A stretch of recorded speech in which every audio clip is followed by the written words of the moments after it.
fight pending cases that they may have because of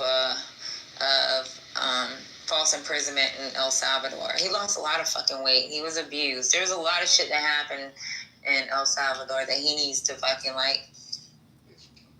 I hope he got enough. Okay, so I'm looking at Uganda because I want to get some information. So first of all, First Strike, it's a landlocked country in East Africa, but it has a diverse landscape, including snow-capped, I can't pronounce this, mountains and Lake Victoria, Africa's largest freshwater lake. Okay, it came up another point with the freshwater lake. Abundant wildlife, including chimpanzees, mountain gorillas, and often referred to as the Pearl of Africa. English language is spoken there and Swahili. Government is utilitarian. Okay, I don't know what the hell that means. And then nicknamed the Pearl of Africa. I said that. It's formerly British. That's why they speak English. You can move to Kampala. Is he going to go to jail in Uganda, or is he just going to be let out? I mean, like, let free? He's going to jail there, too. Oh, well, fuck it, y'all. I ain't got no answers. Because if the ultimate is jail in these two countries, I don't know. He got a hard decision. But that's the thing. Costa Rica's better because he speaks the language. Yeah. But you have to plead guilty. You guys keep saying. So what y'all want me to do? Well, I'm not pleading guilty. We taking this shit. I'm taking this shit to the grave. So if I die, my wife is gonna continue suing. Let me tell you something. If he get $1 million, I'm looking up the housing market in Kampala, and that's the capital. Yeah, Kampala. It's a safer place to live. You can get a really nice house for like $280,000. He gonna win. It's just he gotta ride it out, and that's just. And how long is that? Man. How long is this ride? God only knows. Jesus Christ. Yeah, I hope he has people around him who are really giving him, and I'm sure he does. He needs civil rights lawyers, yeah. Who are telling him, these are the options, this is what I would do, or this is what I think you should do in your situation, because listen, they want this man. I told you, when he came back, I said, they are going to get him, and they're not going to let him stay here under any circumstances. These motherfuckers do not care. They're out to make a point with this man, and he's gone. He's out of here. They gave him embarrassment. Yeah. And then his ass, when he went to do the check-in, he made sure everybody know might not be coming out. Oh. That shit was sad. If y'all watch that shit. Yeah, I seen it. That's horrible. It made my eyes water. Those kids are gonna be traumatized. They are, because they just seen their daddy Friday. Got to kiss, love, hug on him and everything, and then now he's got to go back. Yeah, that was some bullshit right there. Even to let me out for like 24 hours. That was some that was bullshit after 160 days. Yeah.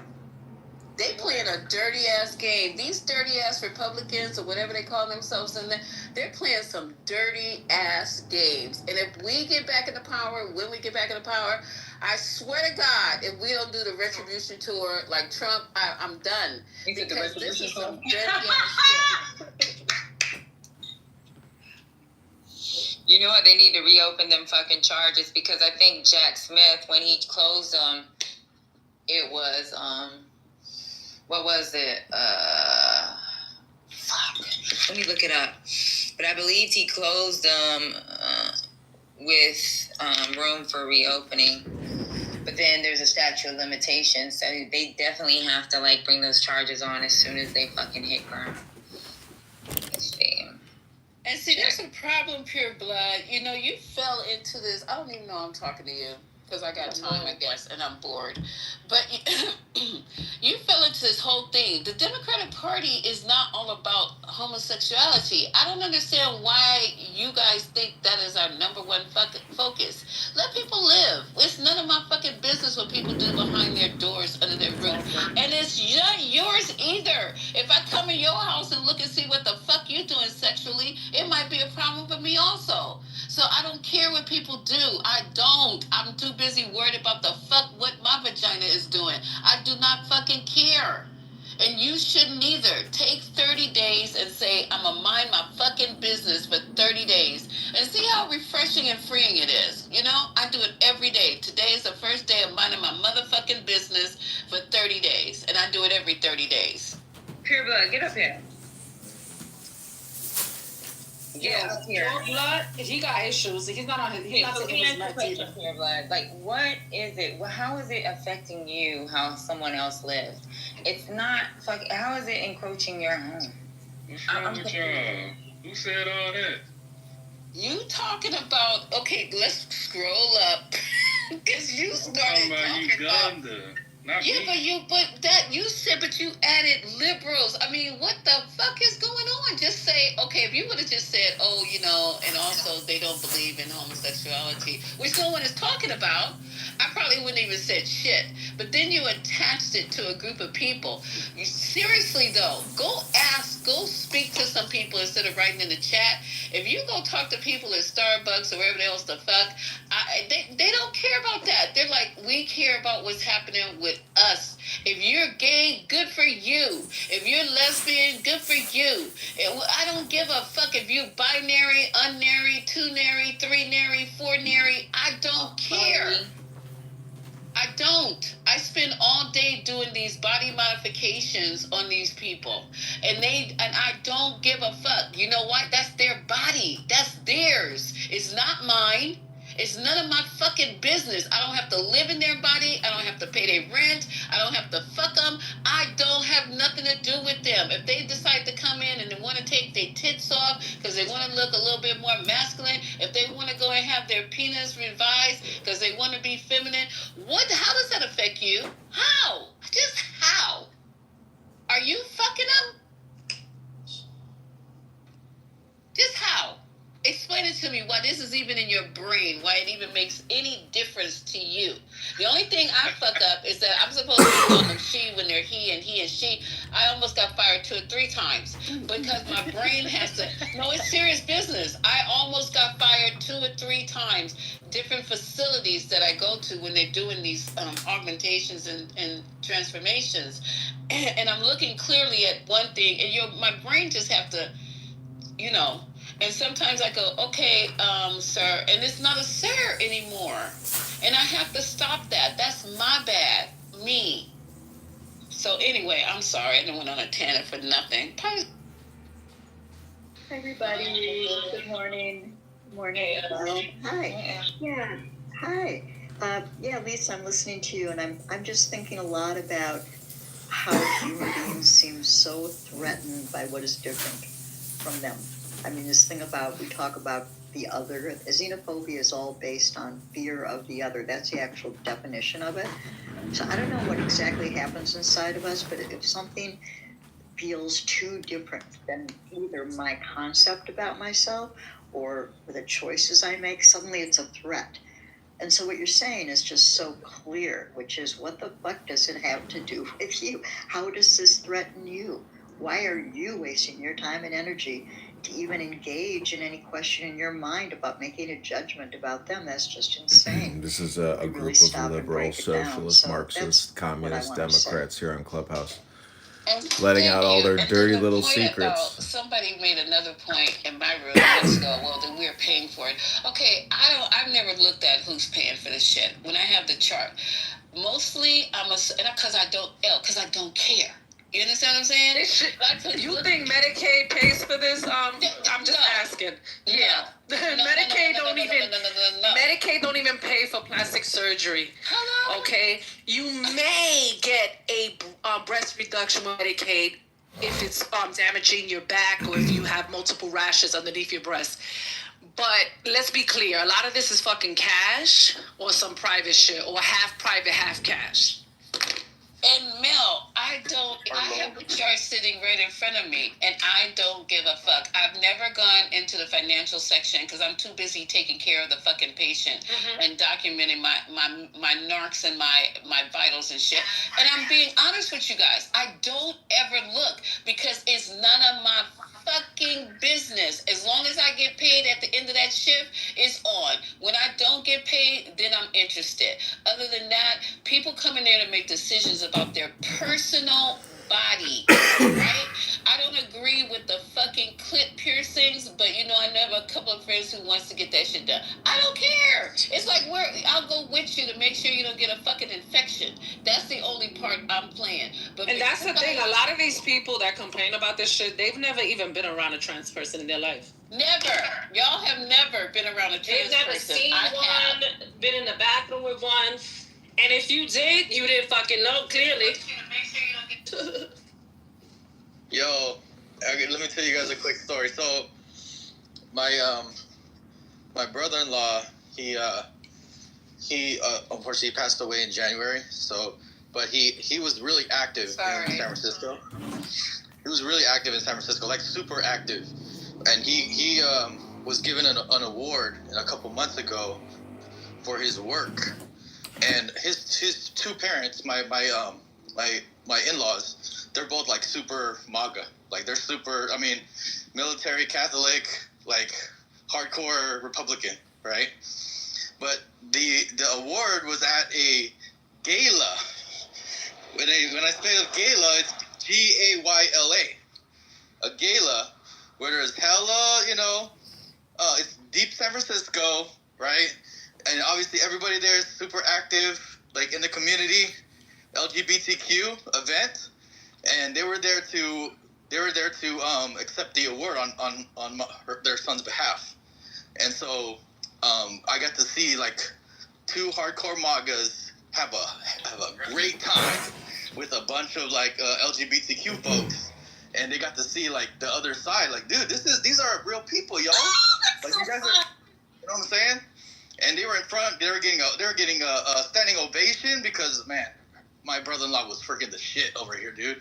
And so, yeah, I was just like that was like an experience, and they get to see that side. And they signed up to donate and everything.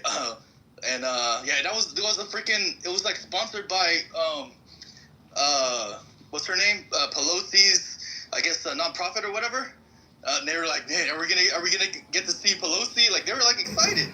So it was like a really good experience to have them like see that side.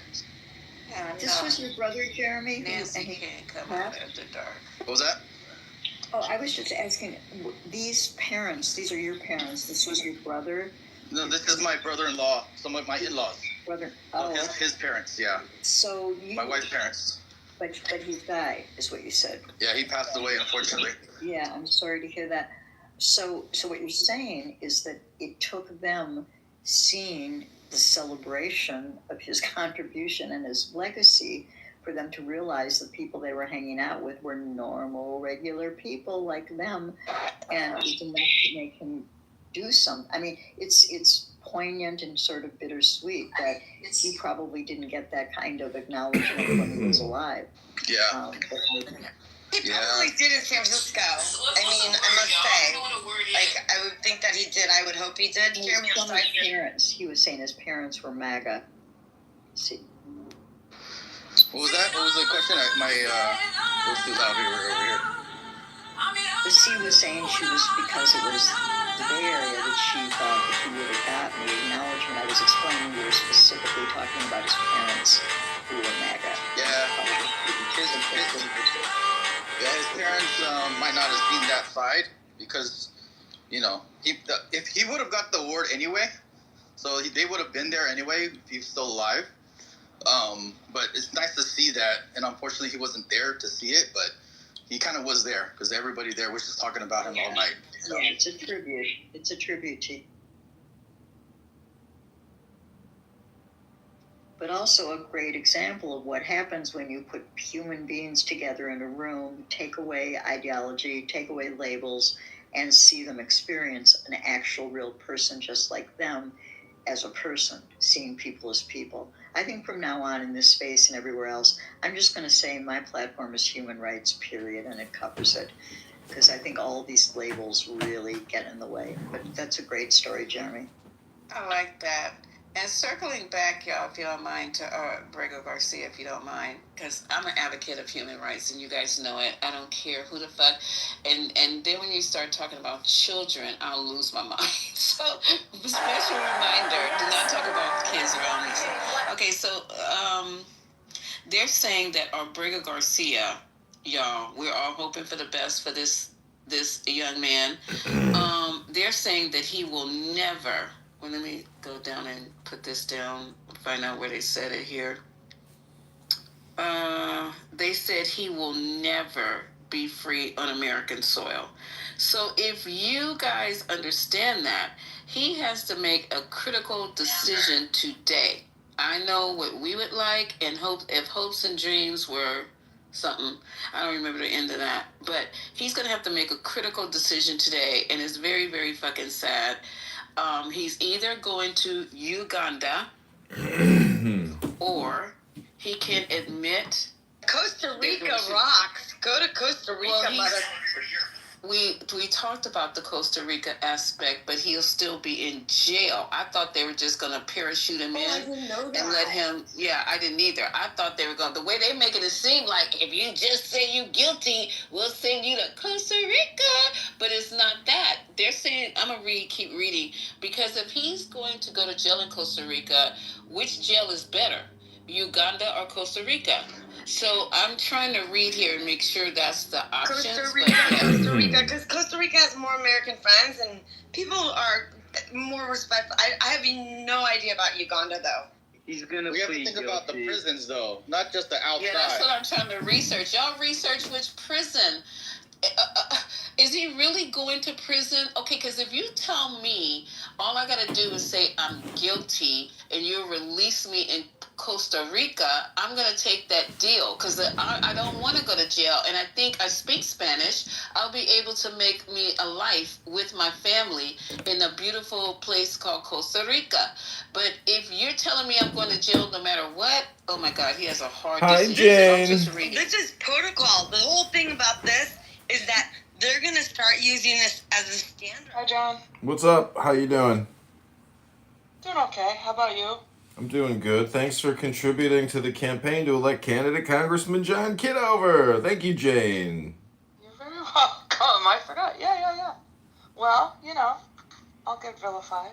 I like it. Did you hear? I wouldn't vote for you. This was more of a friendly donation to support you. Well, you're a little bit like Peter. You're like my Peter Thiel. You're funding lawfare against some of your worst enemies on this app. I salute you in the battle, Jane.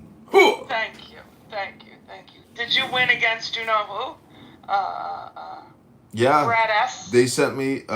Somebody sent me a text message and says your knee. He says, what did he say? He said, you don't have to worry about Brad. You've put your knee on his throat. I was like, ooh, damn. I was like, I didn't think I, did anything that atrocious, but apparently he has scuttled his ship. He's running for the mountains with his wolf, and he's living, like, what is his name? Like on a survival show? He's like Ted Bundy, or not Ted Bundy. Jack. Who was the guy who was living in the forest? Kaczynski. The Unabomber. Anyways, I'm just teasing, but no, everything is fine. I mean, the whole thing was I wanted to stop him from harassing me. I wanted to stop Dr. Adams from harassing me, and I wanted to stop who's the other? Oh, Matt Cool. There's a whole bunch of people. Pepe, everybody. They're all harassing me in the campaign, and I hope, this warning will prevent people from, basically doing slander, defamation, and libel against me. I hope so too. And in the process, you're cleaning up the streets for others who might not have to take that vitriol. Although we're all on this app voluntarily, so I'm not one to complain about it. When I looked into this years ago, the first thing that you'll be asked is, well, why did you stay on that app? As far as like the threats and all of that, like. Well, it's still it doesn't negate. He's still breaking the law by saying the horrific homicidal ideation that he says on this app. So. Yeah, I know, and I'm really glad you are standing up to that. Very few people, men in particular, ever say shit. So it's been very refreshing. Good job. He's very schizophrenic to listen to, because sometimes he'll be talking about statistics, data, news, etc. But then when you hear him like rapid fire off, death threats mixed in with other things, you're like, did I just hear that correctly? Whoa, yeah. You're like, And what? they're going around Yeah. saying others are mentally unstable. So it's a whole inverted universe, I suppose. Yeah, if you go around throwing stones and you yourself are doing what you're accusing other people of doing or behaving or being, like, it's all, that's why I say all communication is projection. Totally. Well, I find the angle interesting how many women line up to support these men. I think that's psychological because have you ever been to the zoo, been to the zoo and observed, silverback gorillas with their harem of female gorillas? Yeah, but I agree with you without even that. Yeah, of course. This is socialized into us. You must, at all cost, protect. I don't know the details of this. It's either Munchausen syndrome or what's the other one where you're getting abused? Is that Munchausen syndrome? No, Stockholm. Stockholm. I think it's either Stockholm or Munchausen. Or a hybrid, a combo, a new condition. Well, John, good luck. I'm heading out. Okay, take care. But thank you for keeping me up to date. I'm very interested. And thank you for donating to the campaign, Jane. Sure. Bye. Take care, bye. That is East Africa. So they're saying you either so if you do not. Yes, that's what it says. Okay, good night.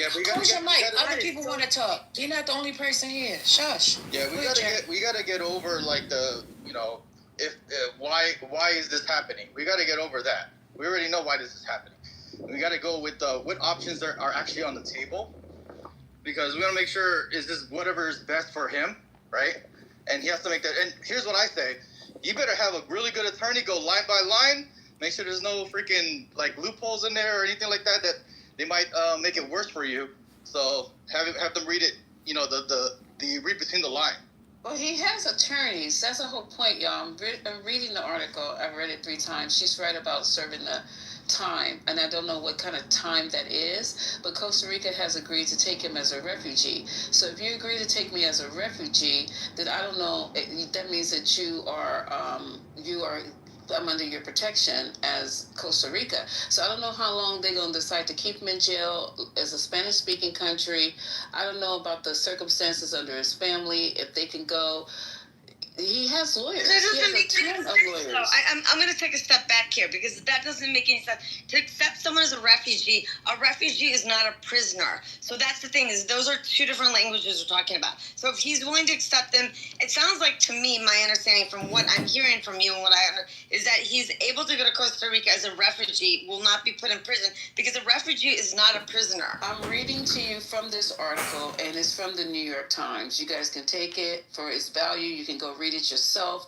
It said here that I just lost my space. Yeah, they just ultimatum him, right? That's it.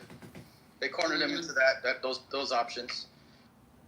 I just lost my space. Go ahead and talk. You guys have to go back and find the space where it said Costa Rica will take you as a. So then, what would happen to a civil case going on with this? What would happen to a civil case going on? What would happen to a civil case that he has against the United States government? So if he was to plead guilty, what does that mean for a civil case?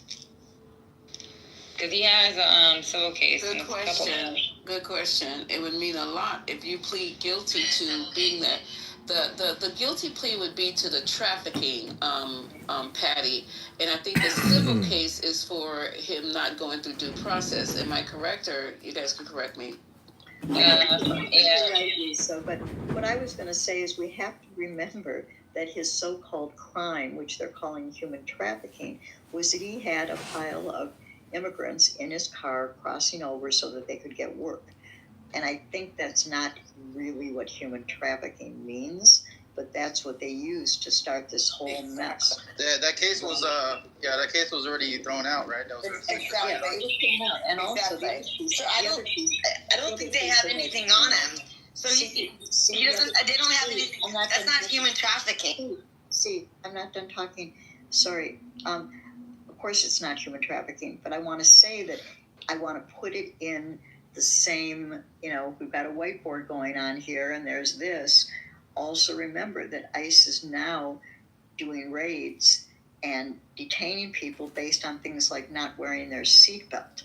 So this is a precedence that is so much bigger, and what's going to become much more worse as this, militarization goes into Chicago, New York, everywhere else that it's going to go.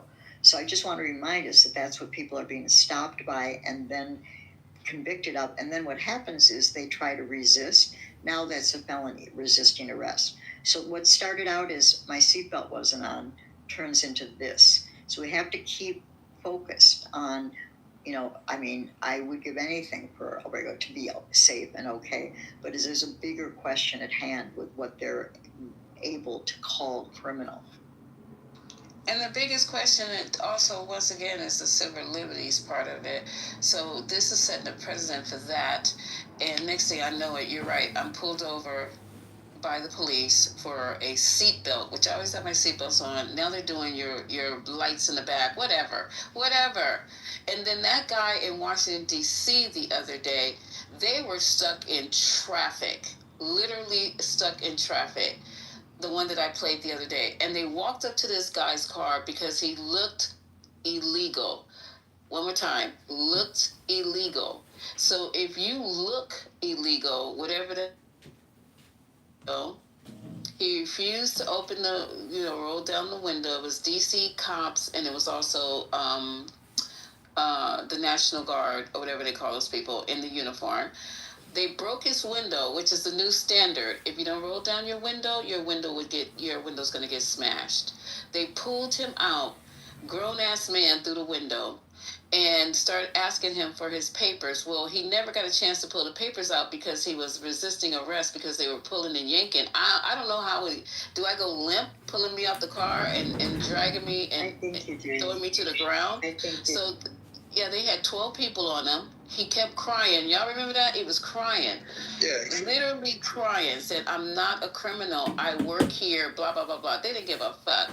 They hoisted, they put all of them had their on his knee, on his back. They cuffed him, and they threw them in the van. Now, how is this even fucking legal in this country? This stuff go down. He didn't get a chance to go for his wallet. But the things that you're seeing, them breaking windows, breaking in barber shops, breaking the windows of barber shops. I mean, this fucking stuff how is it illegal? I mean, this is really, they're like throwing these people down on the fucking pavement, hitting their heads, and they don't even know if they have the right person. Y'all know they've been doing this to black folk for the last 100 years. Yeah, right? we know that.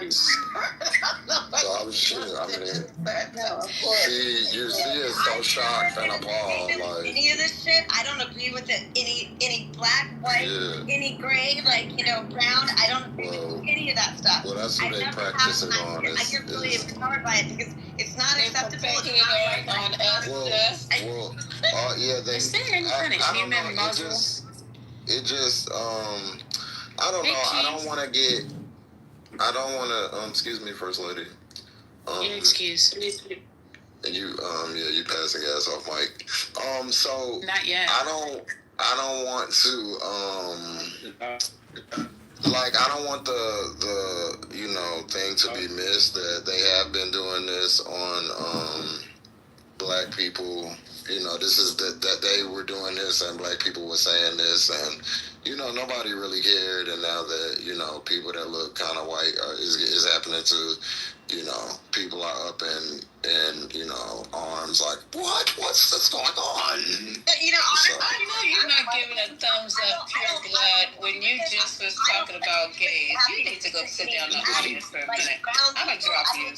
Agree with any of Yeah, but the point I'm making, and this isn't really towards anyone, right? I love you so don't get offended. C. I'm offended. But what I'm saying is, are you a white lady? I'm C. I'm saying that it's just interesting to hear, as a person who's had this happen to me several times, to hear the outrage when we've been screaming it from the top of our lungs for like years and years and years.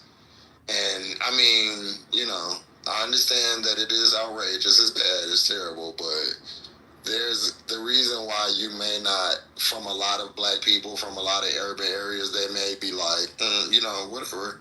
It's because it's like, this is not abnormal, like breaking windows and all of this stuff has happened to me, all of it. And I've never been a drug dealer. Like you've had the police break, you've seen. Yes, several. No, not seen. It's happened to me. I've had my dog taken away from me. I've had all kind of ridiculous shit happen with the police. No National Guard, no nothing. But this is just what happens to, if you are a black man, but man especially, I can almost, I would bet any amount of money we could just tell black men to come up here and tell their stories, and all of them will have one. All of them. So it's just, I say that to say we have to listen to our citizens, because even though, you know, we may not think black people are telling the truth, black people, like always, have been the first to let America know, hey, this is not. I would say also child labor.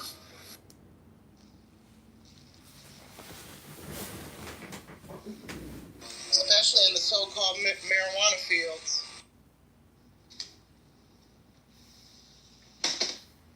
Oh. Shit.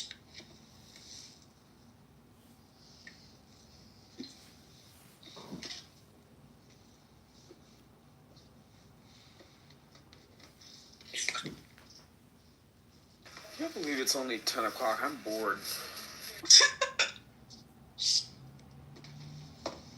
You're overstimulated from last week.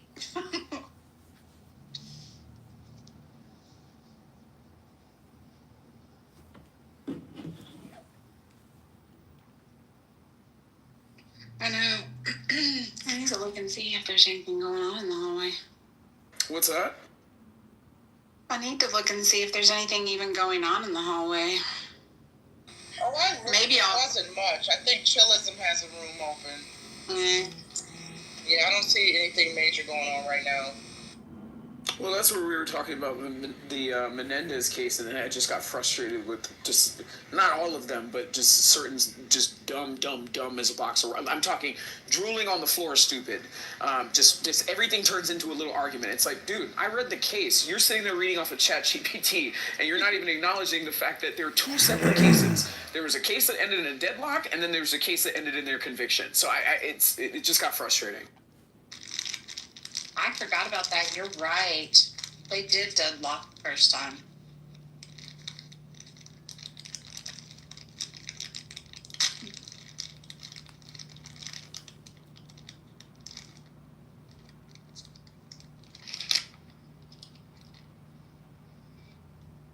Yeah, there was a lot going on back then. You had the OJ trial going on, the McMartin case. Like, there was a lot of stuff going on back then.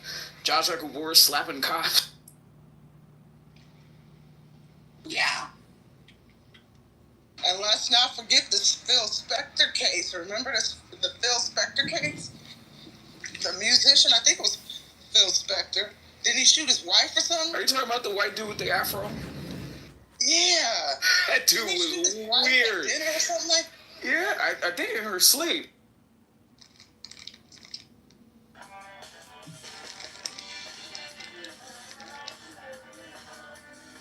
Maybe we were as crazy back then as we are now. Maybe it's just spotlighted because of social media. I think we're better now. You don't see any celebrities running around slapping cops. No,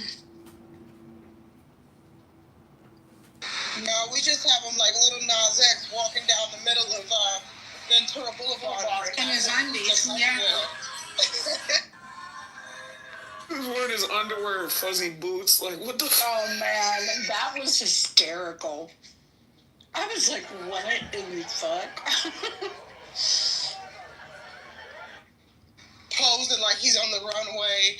And That's what I was about to say. He was so pretty. Right? He was so prissy with it. He's lucky he didn't get hit by a car. So Ventura Boulevard is very dark. I don't know if y'all have ever been out here. It's very, very, very dark. Yes, it is. I mean, at least his tidy-whities were white. Pristine. That's why his people were trying to claim he was overdosing. I'm like, yeah, no, overdose doesn't look like that. That was a calculated move. He made sure his underwear were spotless. So. Yes, that and those boots. That would have been funny if he had fallen and shitted on himself.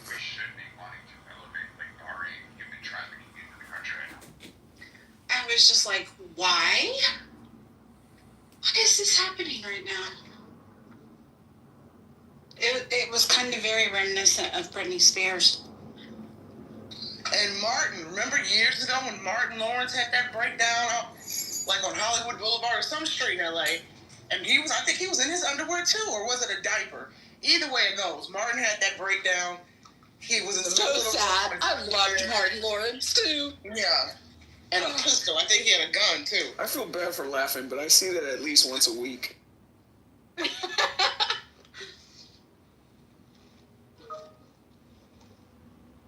Adam says just another day. Well, no. So when I was on the phone earlier, I was calling LAPD. There was 2 homeless people that just, they just started setting up a shop. And I'm just like, okay, this man's playing with the lighter. We just had those fires in January. Like, can you please, like, remove this person? Like, take him to a shelter or something?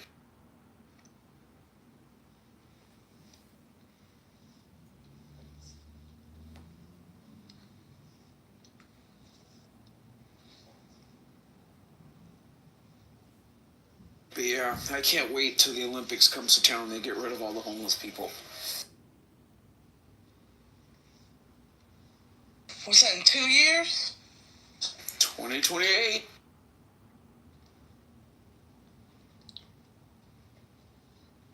It's summer games, right? Yep. Come on, Serendipity. Where in Southern California are they going to have the Winter Olympics? I know. I'm sitting here thinking, wait, it doesn't really snow very much in Cali, does it? I guess you got to go pretty far north. I mean, you can go to Big Bear or, like up north, but for the most part, it's not really prime skiing territory. It snows in LA, in Mount Baldy. Really? Yeah. I was on Clubhouse in the snow one time. I got bored during the holidays and I just drove out there. I don't know. I guess I kind of felt like LA getting snow was like us getting snow. Yes, I can technically say we get it every few years or so, but not really. It never amounts to much.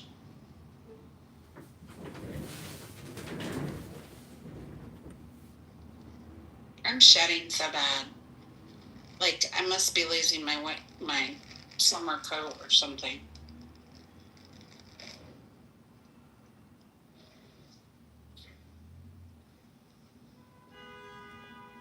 Something definitely is up.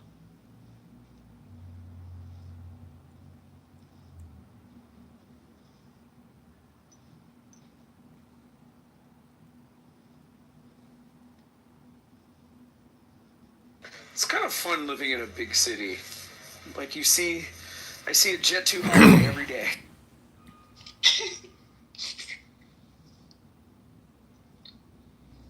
I don't think I'd like it. I like being close enough to be there if I want to be there, but it not being.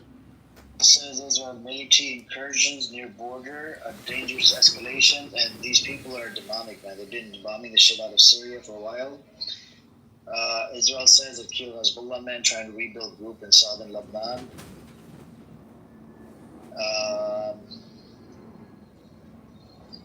Wow. We have, I guess, according to this article, we have a 3-year-old in critical condition after piano falls on him. Damn. That's something new. That's a Israeli, I think, Jewish kid, man. 3-0. Is the piano okay? Calm down, bro. Calm down. Calm down, man. You need to calm down. What's up, Mark? Let's see. You want to speak, Mark? No? Anyways. Mark, what side are you on?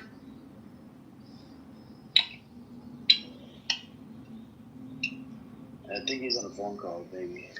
But you know, this app has been glitching like for 2 days as well, so. Yeah. I think it's, are you using the iPhone, Ocean? No. I don't like iPhone. But there's the Are other you using one. Android? Oh my god, you disappointed me. Why? I was You're gonna disappointed mock the iPhone. I was gonna mock the iPhone thing, but anyways. But you know, iPhone is like for dummies. It's like, I'm sorry, but like they created. Someone please ping General in here. Sorry? There's a brother here, General. He'll fight with you for the iPhone thing. Assalamu alaikum. No, I think. Oh wow! Speaking of General, listen to Oceans. He's saying iPhone is garbage. It's for stupid people. I didn't say that. I said that they created it for people with Down syndrome and autistic people. No, it's true. It's true.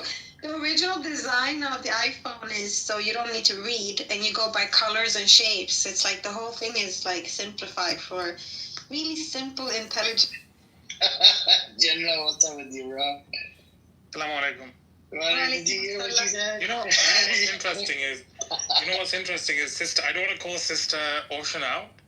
She was having issues with the app earlier on, and she didn't know where to find the update. So I think it's enough that.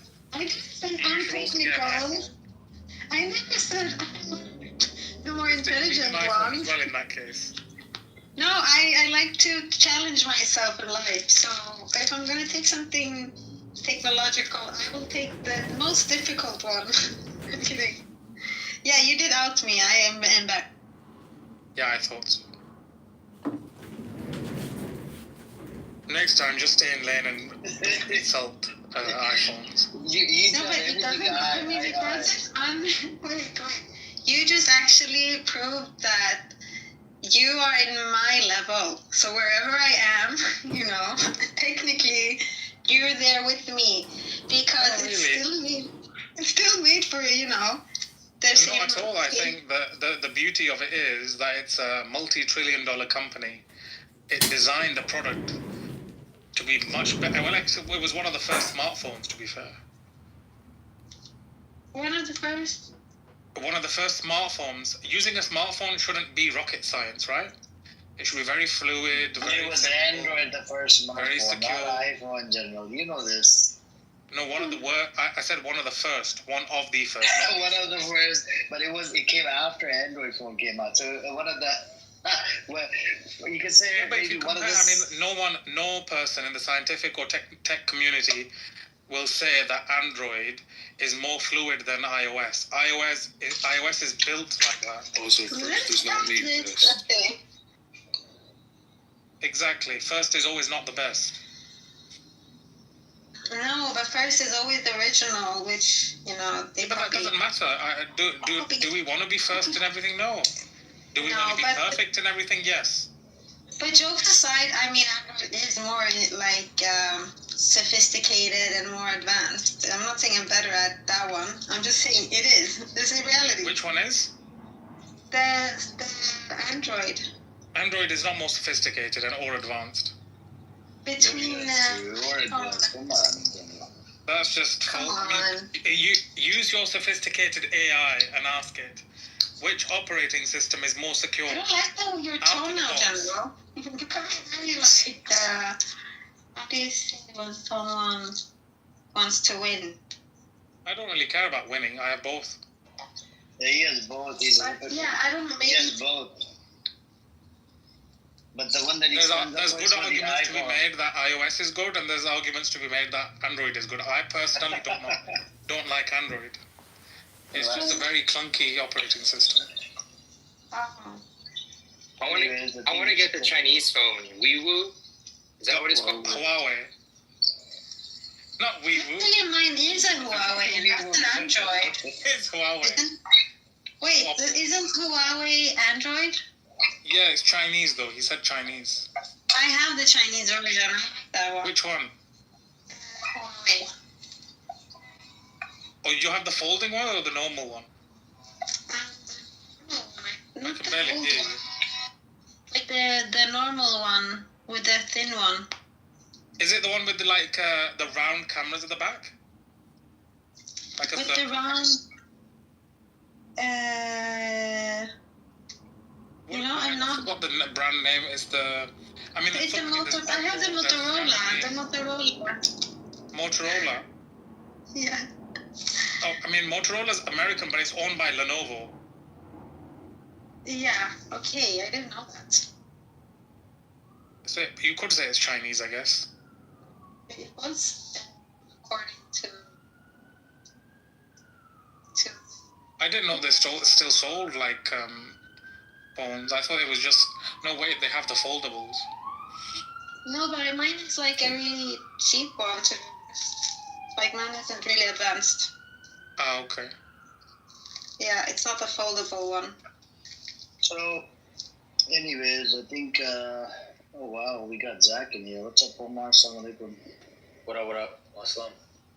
Walaikum salam. Assalamu alaikum. Zach, what do you think about them going after the hospital? That was a very quiet alaikum salam. You don't want to give me a hearty alaikum? I gave you a good I can say salam shalom alaikum. to you. I did. I can say shalom. I know, but you said it under your under my breath. You said it begrudgingly. Begrudgingly. My question to you: what do you think about the hospital attack, Zach? I haven't heard about the most recent hospital attack. I put the article in the chat. If you scroll up, you'll be able to see it. Put the link in the chat. All right. You want to see it? I'll put the link in the chat again. Israel, hold on. Hospital attack. And guess what? Killing a journalist. 20 people, 5. Trump was pissed off. That's a lot of journalists. Trump was pissed, and guess what? These were mainstream journalists. So the last remaining voices reporting about the dying silently. All right. These fuckers are killing mainstream journalists, your white brothers and sisters. Starved. I'm sure they'll find a way to defend it. Ceasefire now. Okay, great. Ceasefire now. Let's have a ceasefire now. I agree. Ceasefire. Yeah, but you agree that they are targeting hospital workers? They're targeting people who are appear to be hospital workers. I don't know if they are hospital They're targeting journalists and hospital workers. You agree on that? No, nobody's appearing. Shlomi, our friend Shlomi. Mm-hmm. Do you know Shlomi? Yes. Do you like Shlomi? Yeah, he's okay. Do you respect Shlomi? Do you believe Shlomi? Do you believe Shlomi? You don't have to respect. Do you believe Shlomi? I don't believe Shlomi. The news stories came out. I don't believe his news stories. The one I What are his news stories? Which stories do you believe? Which stories do you not believe? He kind of changed the whole story on us. How did he change it? We have somebody sent me a clip of when I questioned him. We did a Q&A. It was an hour and 30 minutes. Some of the answers were very interesting. We asked him one of the questions. We asked him, "Would you have dinner with somebody?" I was there on that. Do you know what he said? Do you know what he said? He said he would have dinner. Yeah, there you go. What does that make you feel? Give me what some does that credit just for being a frequent fan of yours? That I was here on. I don't remember you were here. You didn't have a trash bag. I don't know your trash bag. I was probably Nature Hero, or maybe I was Ishmael the Gorilla. Remember, I used to be Ishmael the Gorilla. Why would you put a gorilla's picture on there? Because you're racist. No, just like all people I'm trying. it was racist. I'm trying to get you to change your mind. I'm trying to get you to change your mind. It was. You can be racist if I could be racist. White people can't be racist. White people can only experience racism. We're experiencing racism when what? Nobody was being racist to you. Yeah, white people can't be racist. With Anyway, look. Shlomi said that he was held in Gaza as a prisoner of Gaza. And Shlomi said that the guy who was holding him prisoner was literally a journalist. And so if you don't believe Shlomi, you don't believe Shlomi, okay? But if you do believe Shlomi... Wait a minute, I'm in the middle of speaking. If you don't believe Shlomi, you don't believe Shlomi. But if you do believe Shlomi, then you have to admit that there are some people who are journalists. I'm not saying the guy was a Hamas fighter. I'm not saying he was a Hamas fighter, but he was a journalist who was also holding a man hostage in... He was living with the family. I didn't hear him say he was a journalist. How did he know he was a journalist? If he was a journalist, did he go out and freaking had a camera and he would record everything? I think he went out and he freaking had a camera and he was fucking record everything. He was recording what was going on with the hostages. That's how they send out videos of the hostages. He wasn't a journalist. When we asked him questions, Zach, when we asked him question, he didn't say journalist. You were disingenuous. No, he didn't say he was a journalist. No, but he didn't say it. I hear you. Okay, can you provide evidence where he said it was a journalist? Not the right clips. now. Hold on, Zach. The clips I have. Nowhere in there he said he was a journalist. He posted online that he was held hostage by... That's what I'm saying. He changed the whole fucking story. What he told us on the clips that we have is way different than what he said, what he wrote afterwards, because he changed the story after the pressure. On the clips that he had, he said he would have dinner with the guy, but did he say that he was a journalist? No, he didn't say he was a journalist. That's what I'm saying. Literally, bro, I don't know what you're on about, man. Seriously. See, now you're being intellectually dishonest. That's what I just said about you. I just said that you're being intellectually dishonest. Zach, we have data. We have proof. I have evidence. I'm not lying. And the other day, we had Shuki that played his clip. Look, I don't even know what the fuck we were talking about. So are you going to deny the evidence that I have? What evidence that you have about what? I have the actual clip on that day when we did a Q&A, right? Shuki brought it to our attention. Shuki's the one that played it, the whole the clip. It's about an hour and 30 minutes long, all right? In this same room. Nowhere in there he said he was a captive under journalists. I think and what he did after he did whatever he did, he changed the whole fucking story. And guess what? Him and there's people on the, on a case, they filed a lawsuit against Mahmoud Khalil and a whole bunch of other people. I came across a PDF file because we have a lawyer as a moderator as well. You know Ace, right, Zach? She's a lawyer, by the way, by profession. She came across a court case. Do you know whose name is mentioned? Shalomi's name mentioned on there. Who else? Mahmoud Khalil. Who else? CARE, the organization that fights for the Muslim rights in America, that get discriminated against at the, hotel or whatever. There was even a whole bunch of cases about hijab or whatever. Some people even got fired just for wearing a hijab in America. And CARE is a non-profit organization that fights for the, on behalf of Muslims. And so Shalomi has filed. Shalomi, is one of the people on there. There's other people on there as well, and you have the Jewish organization, and they even went after Jews for Peace on that document. It's a case that has been filed in court of law, and even against that Colombian student. Literally, Shalomi went to Jerusalem Post. He made a comment. I don't know what he did. We asked him this question. He said he heard some names. We asked him, do you speak Arabic? He said no, he doesn't speak Arabic. And then Asa asked him, how the hell did you know about that person's name that was protesting at the Columbia University? Do you know that person got arrested thanks to Shalomi? And Shalomi fucked up the whole thing. Yeah, Shalomi fucked up the whole thing. And I was in a shock. And when he came in here, he's like, no, I didn't say any of that. Then how did the newspaper spin the whole narrative? They didn't fucking spin it out of nowhere. And then now we see a court case. And Shalomi's name is on there. It means Shalomi is in on it, and he lied to us. He pulled a hasbat on us. And that's what bothers me. And we actually have evidence. Can you imagine if this evidence was presented in court of law? His fucking whole case will go down the toilet. You can't go around and change a fucking story and lie about it. Nowhere in those clips, we asked him multiple times, who was that person? We asked him a whole bunch of questions. Nowhere in the fucking clip he said he's a journalist.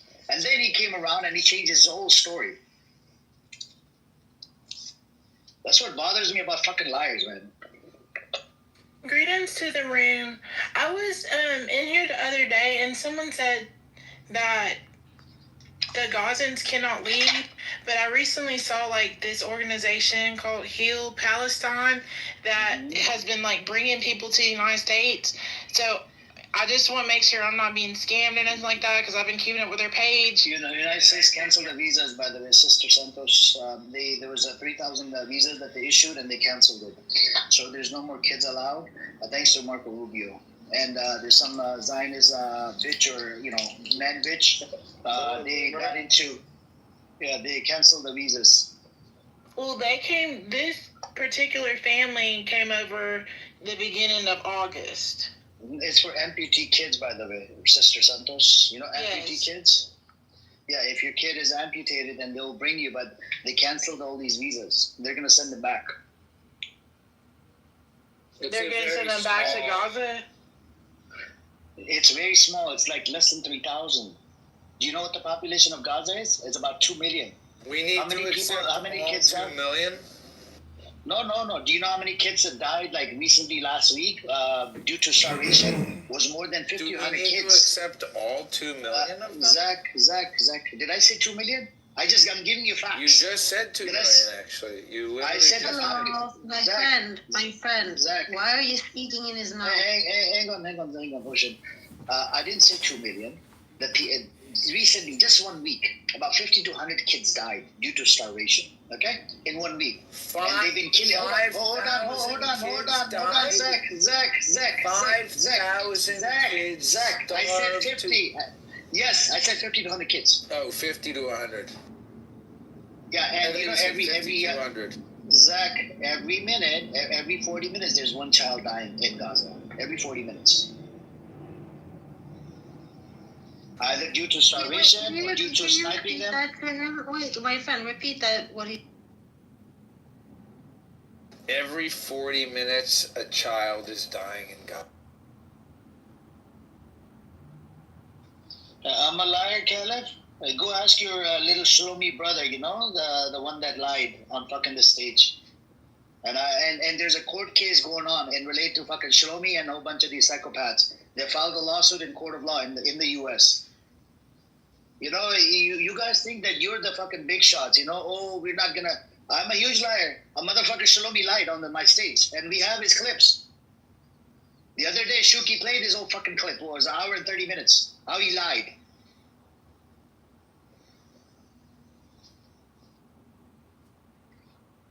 But anyways, there's no point.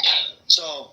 And look up the data. How many kids are dying every 40 minutes? Go look it up. There's one child dying every 40 minutes, either due to starvation, the sniping, or burning them or killing them. These motherfuckers are demonic.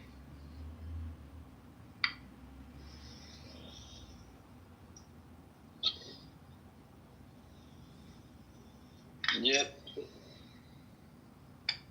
Anyways.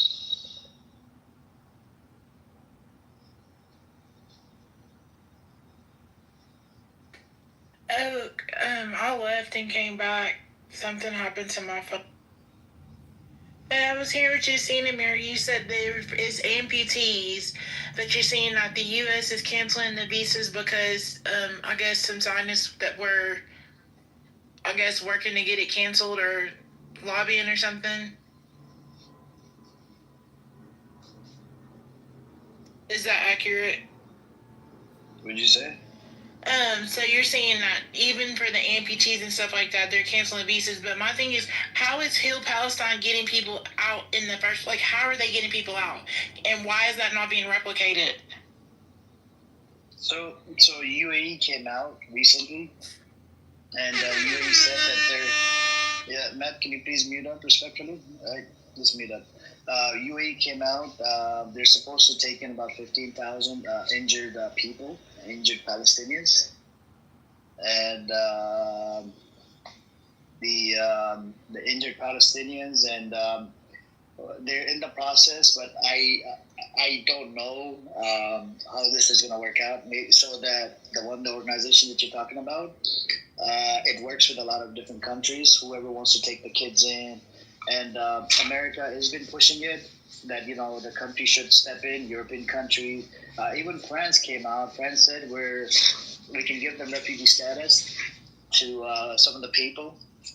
And let's see. I mean, these people are the same demonic people, including the fucking U.S. government. We've got a bunch of pedos in there, right? And they saw things to Israel. We had a pedo that ran away from Las Vegas, right? He was able to get out of it because the state attorney apparently is Israeli Jew, and she let him out. She let him out, got a $10,000 bond, right? And out of the $10,000 in America, usually you pay 10%, which is $1,000. And he was able to leave the country. A pedophile out of jail, walking on the streets of Nevada. Nevada is one of those tough states on pedophilia, right? Walking on the streets of Nevada, getting, packing up his fucking bags and whatnot, getting to the airport, a pedophile, and allowed to fly back to Israel. And it's not Israel anymore; it's a pedo island. And this is the problem with the, and what Israel does, it protects, the pedophiles, a whole bunch of them, and the spies. Like you had Jonathan Pollard, fucking spied on America for Israel. He's living on the streets of fucking Israel now. So, yep.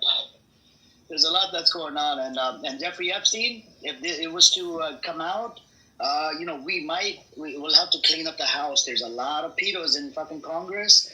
Ehud Barak, that's a former Israeli prime minister. He has visited the Epstein Island more than 30 times, according to Times of Israel. And Epstein's been to Israel in 2008. And you have Ghislaine Maxwell. What they did, they moved her to the lower security prison, and either they're probably going to assassinate her or do something, And apparently, the prison that they moved her to, the lower security prison, they don't usually allow pedophiles in there. I don't know how they allow Ghislaine Maxwell. Well, she had a conversation with the FBI like days before, so apparently she gave them some really crucial information. And they moved her right after that without even explaining anything. I think she's probably helping them.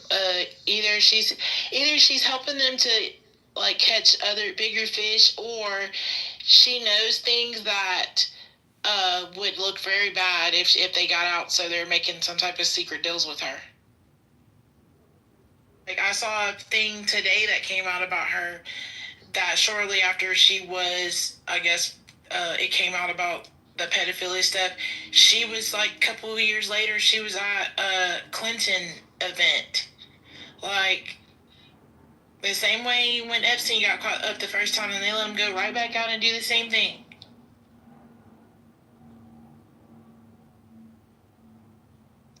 So, it's all messed up. It is all messed up. You know what the sixth step I saw under the comments though for the Hill Palestine video that I was talking about with the kid, and that the kids that they were rescuing and stuff like that with the family. And this particular video I was seeing, people are under the freaking comments talking about, I thought the kids were starving. I thought people were starving there. Why do they look so healthy? It's so sick. The audacity of those people.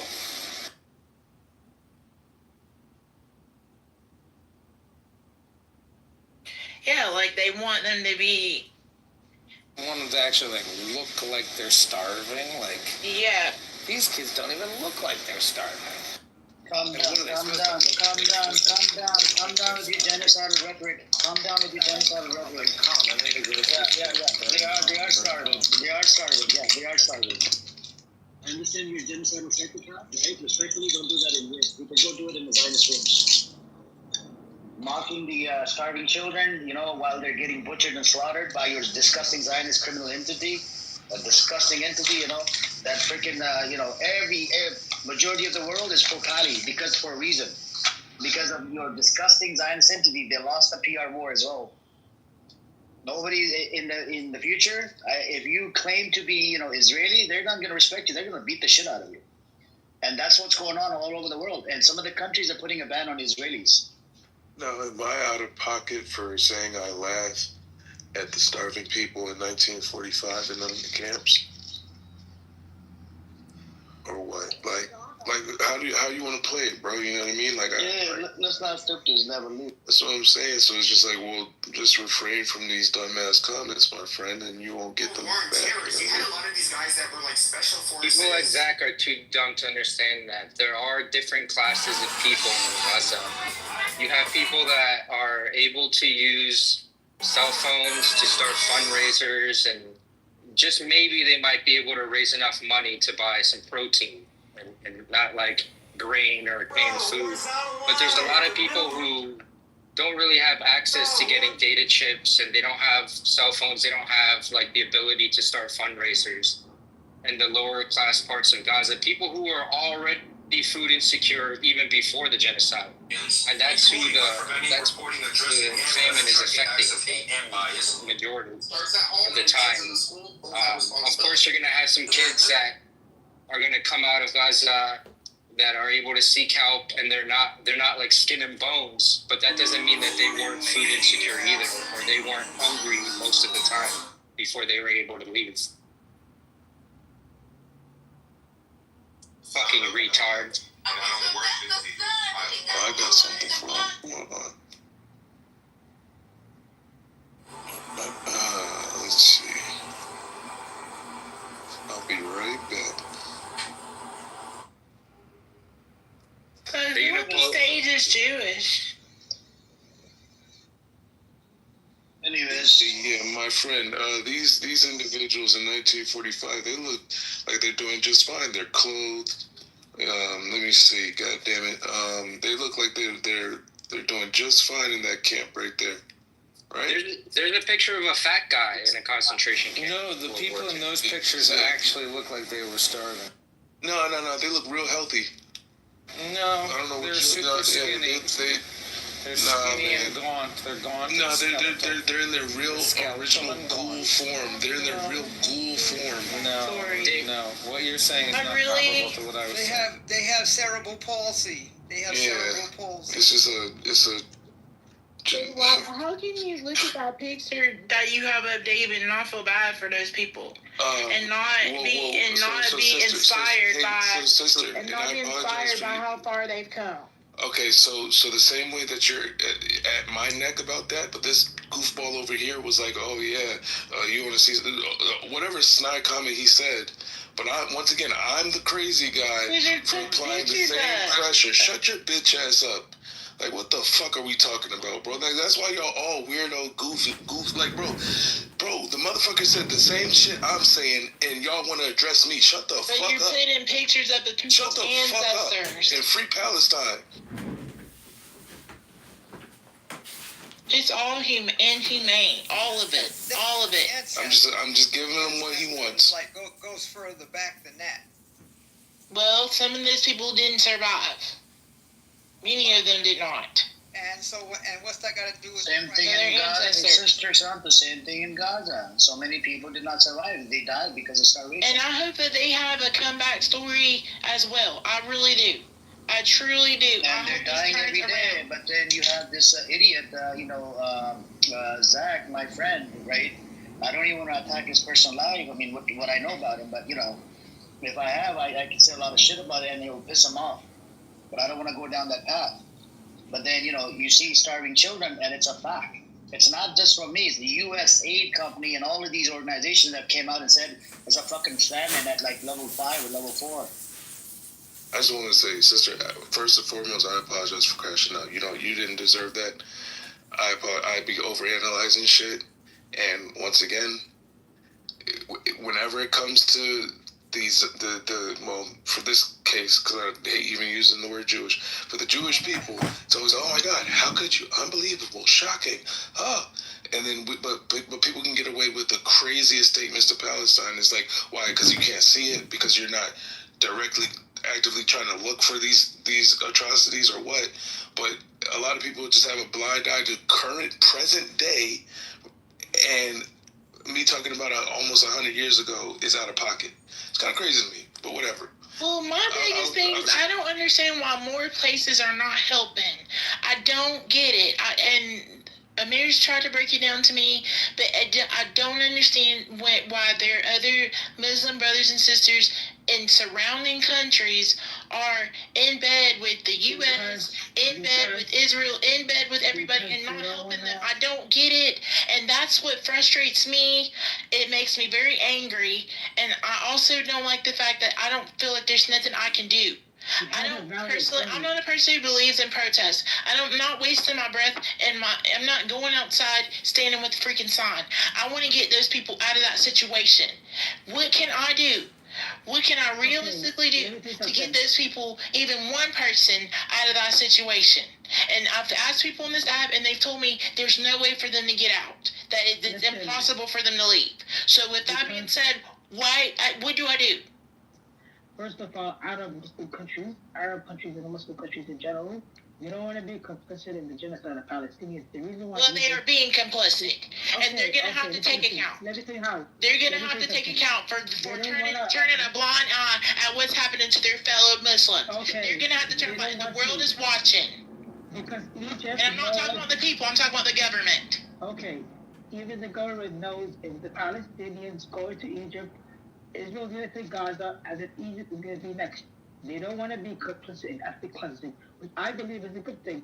It's the duty of Western countries, especially America, to stop it. They can literally end it right now. Everyone's duty. It is everyone's duty. They can end it. They can end it next hour, but they don't want to because we all. Why are you putting everything on the United States? I agree. The United States has not been helping, but it's everyone's duty. Our tax money pays for it. Our tax money is paying for the genocide and occupation, by the way. That is the truth. People don't like it, but it's the fact. So America is the one that's supposed to be ending this, by the way, not Egypt or Jordan, because these countries, they know if they allow Palestinians in, their countries are going to be at risk, and the Palestinians will also be at risk. Who cares? There's lives at risk. Who cares? Palestinians don't want to leave Gaza. So you're not willing to risk your life and your safety and your comfortability for someone else? That's all it comes down to? They don't want to sacrifice. Palestinians don't want to leave Gaza. So they're just going to let them die. You're going to sit and let someone die rather than take the risk and save their life. Why should they leave? Why should they leave Gaza? Like, you realize why Palestinians should leave Gaza? Now we're saying why should they leave? Because you said they are starving and they're being genocided. I believe that it's better to retain their life. That is what's most important is their life at this point. That you're doing this thing where you blame everyone else but the Zionists that are actually killing them, and you're trying to bring them. What is Sister saying? Sister, what is it you're saying? You say that the people in I think she's confused about whether the people from Gaza. Wait, my friend, I'm just asking something. Be quiet, please, mute. So I'm asking, sister, are you saying that why aren't the people in Gaza leave Gaza now? I'm saying two things. I'm saying first thing. Wait. Okay. Just yes or no question. Yes or no question. You're thinking that because they're being genocided, they should leave? Yes or no? Is that your argument? I've been told they can't leave. No, yes or no? I don't know. I've been told they cannot leave. That it's not an option. But if it were an option, then yes, they need to leave. So you're saying that fact is that they cannot leave, even if they would want to leave, right? And if they could leave, you say they should leave. But right now, 100%, they can't. Save their lives. So where we are in this situation now, they cannot leave. They're not allowed. What is it your argument is in this context? What is it you're saying? That why is the government of Jordan and Egypt not doing more? Why are they not accepting them in? Why are they not fighting back? And they're supposed to be fellow Muslims. I don't understand that. Sister, they want this genocide to happen. They don't want the Gaza people to leave. Wait, who wants it to happen? What we're seeing right now is that basically the Israeli government is in co-op with Egypt and Jordan, right? So they are in agreement to make it so expensive and basically making it impossible for people to leave through money. And on the other side, they're not being able to go from that place, as we can see. So reality, circumstantial evidence is telling us that they are being genocided with a purpose of being genocided. Do you understand now? Like, do you understand the difference? Why, I get all that, but why are these other countries not helping? Why We're is not Jordan working denying right them now. entry? We know Why is Egypt denying them entry? Sister, we know why. No, I don't know why. I don't know. That's what I'm asking. I don't know why. I don't know. Hang on, sister. I gave you the answer. You're asking the same question. Yeah, you told me the other day. I said they're Muslim majority countries. They're not Muslim countries. Let her see what you said the other day. What did you understand? One second. Ocean, please, 1 second. So they're Muslim majority countries. The leaders are the puppet of who? America and Israel. They get. I explained it to you in detail. You're doing the same thing on purpose. I know you want to troll, but sister, if I tell you one thing, I like you to concede to the point. Moving forward, don't bring up the same fucking point. Right? I told you this. I'm just saying that makes me angry. I told you this. I understand. It makes everybody angry, but the issue here is if I tell you something once or twice, that's it. You go with it because you know America, you know, is in bed. They planted a whole bunch of puppets in GCC country. GCC means Gulf, countries, right? The leaders are in bed with America, and they cannot attack Israel without facing the consequences for America. America gives protection to Israel. That's why Egypt on silent mode as well. Egypt would not touch Israel because the backing is by America, and everybody's scared of America. That's the problem we have, and it's the enemy within. Where we live, I live in America, you live in America. Zero is from America. Dave's from America. A lot of us are from America, right? And we, the biggest enemy is enemy within. Our enemy is the fucking government of America. That's actually, we have domestic policies, right? We vouch for the rights, the human lives, and a whole bunch of shit. But when it comes down to the foreign people in foreign nations, they get treated like shit. No human rights of any kind. Just kill, genocide them, genocide the shit out of them, oppress them, suppress them, occupy them, and do a whole bunch of shit like we did in Iraq, like we did in Afghanistan.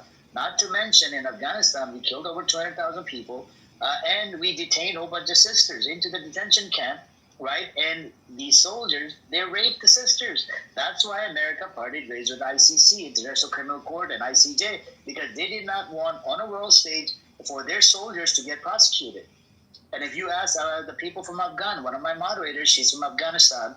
Her name is Sahaya, right? When she comes in, you can ask her, would you want those people to be brought to justice at the international court or inside America? She would tell you at the International Criminal Court. Because America is very biased, just like a fucking Israeli court is biased. And these people that have committed war crimes in Gaza, if you ask people in Palestine, they would want International Criminal Court or inside Gaza for these fuckers to be prosecuted. That literally fucking molest them, kill them, rape them, and snipe them. They killed a whole bunch of journalists. Even in the recent news, if you check the chat, they killed a whole bunch of forget the Al Jazeera journalists. They just sniped and killed and bombed hospital twice. It's like what Josh said is a double target on the same hospital. And these journalists were from Reuters and whatnot. They're mainstream journalists, not even freaking Al Jazeera anymore. And Trump came out. Trump is pissed off. Trump said, "I'm sad. I didn't know about this." Because Trump is not the enemy that people try to make him out to be. He's not. He's not the person that people want him to be. And I'm going to be honest with you, I feel like people need to stop putting this jacket on him and stuff like that, because honestly, he might be one of our only hopes. To get the conversation going and stuff, because he's trying to get out of that relationship with Israel. Sister, what are you saying? He's trying to get out of bed with Israel. He's been trying. Sister, is he on he's getting deeper and deeper because of all the information they have against him. Is he on Epstein files? Let's go one step back. Is he on Epstein files? Sister, tell us. Maybe because he was friends with him. I don't know. I don't think, but Trump's not a pedophile. Wait. Move me. And Dave, brother, please don't call, sister the B word. I was doing something. I was on another call when you did that, brother. Respectfully, don't call. He apologized. I don't take it personally. I can be that sometimes. Yeah, but it's not okay. I appreciate you for taking that from me, Amir. It's just like common sense. You shouldn't call anyone a bitch. Yeah, it's more so being offensive to the other women in the room. If I can break down another element of this, sister. If I can break down another element real quick, the thing why these countries are more in bed with Israel is because they actually hate the Iranian axis more than they hate Israel. So you look at Saudi, for example. They don't care how many people have to die in Gaza for them to eventually cut out a deal so that the people within Palestine open diplomatic relations with, the GCC countries. Because eventually, they want to build a port in Gaza and then they can make money off of it. Their main goal is to separate them from being aligned with the Iranian axis, which is the axis that is supporting them with weapons and militarily and morally, actually. And then part two of that is if you want to look at my PTR, tell me who those people are and might answer a couple more questions for you. Also, you're not taking into account that Sisi would do the very same exact thing to his people if he had to. You're not looking at that. I mean, it's not that they are worried about, Sisi's not worried about Iran. They're both in BRICS. They're both BRICS members, But Sisi knows that if he had to do the same exact thing to his people, he would. He would slaughter millions if he had to stay in power. And so would MBS in Saudi Arabia. If he had to slaughter millions of his own people to stay in power, he'd do this very same exact thing. Evil is evil. Birds of a feather flock together. I'm looking at your PCR, Josh. It said Saudi, somebody from Saudi. That's Mohammed bin Salman and Jeffrey Epstein. I mean, this is the thing. There's a lot of people that have pictures with Epstein because he moved in billionaire circles. That doesn't mean because they have a picture with him that they were involved in that. Sister, wait. Let me just say something. If it looks like a duck, acts like a duck, then it's a duck. He had literally said if his daughter wasn't his daughter, he will fuck her. Okay? I knew Miss New York. I worked with Miss New York, and she said that he would go through where the women were changing and just bust in. Okay? This man is a pedophile. He's a pedophile. He is a pedophile. He's president of the United States. He doesn't care about the United States. He's here to make money. That's it.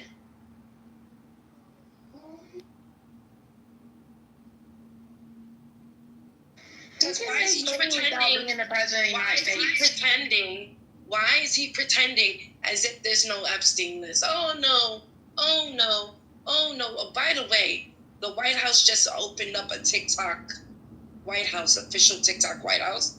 They got trolled so bad saying, where's the Epstein list? Where's the Epstein list? But even his base is asking for this Epstein list. I understand. I don't know. Listen, my next question, my final question is, what can I do to help the cause? I don't believe in marching. I don't believe in any of that. I will donate money. I will do things that will result in actual change. But I'm not getting out there and holding up no sign because I don't think that does anything for anybody. I didn't even do that for George Floyd. So my question is, what can I as an individual do to help, if anything, to help the people of Palestine? It worked in Australia.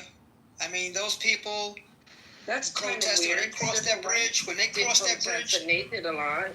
That was in the 1960s. I've got a question, actually, just building on. I want to hear to you fucking Zionists right now. What? You don't want to hear from me? Let them speak. We need the opposite side. Yeah, I mean, if you don't want to hear from me, just go ahead and boot me from the room. Please hang on. No. Hang on. We need to hear the other side as well. Go on. I have a question, actually. My, sister is asking, what can she do to help the people of Palestine? She doesn't want to go out and protest, but she wants to maybe donate money or something. So my question is, do you think that if she were to lobby or advocate or encourage her friends to advocate against Israel, like if Israel had less power, or if Israel in aligned with the United States, or if we stop sending money to Israel, basically something that would make Israel less powerful. Well, we're about to elect, inshallah, the new mayor of New York, who's not taking any AIPAC money. So we need to start electing politicians that are not taking any type of AIPAC money or any kind of Israeli. So would you? Is this your answer? Is this your attempt to answer my question? Okay. I just said it. So what? Can you repeat the question, Zach, so we can dive into it?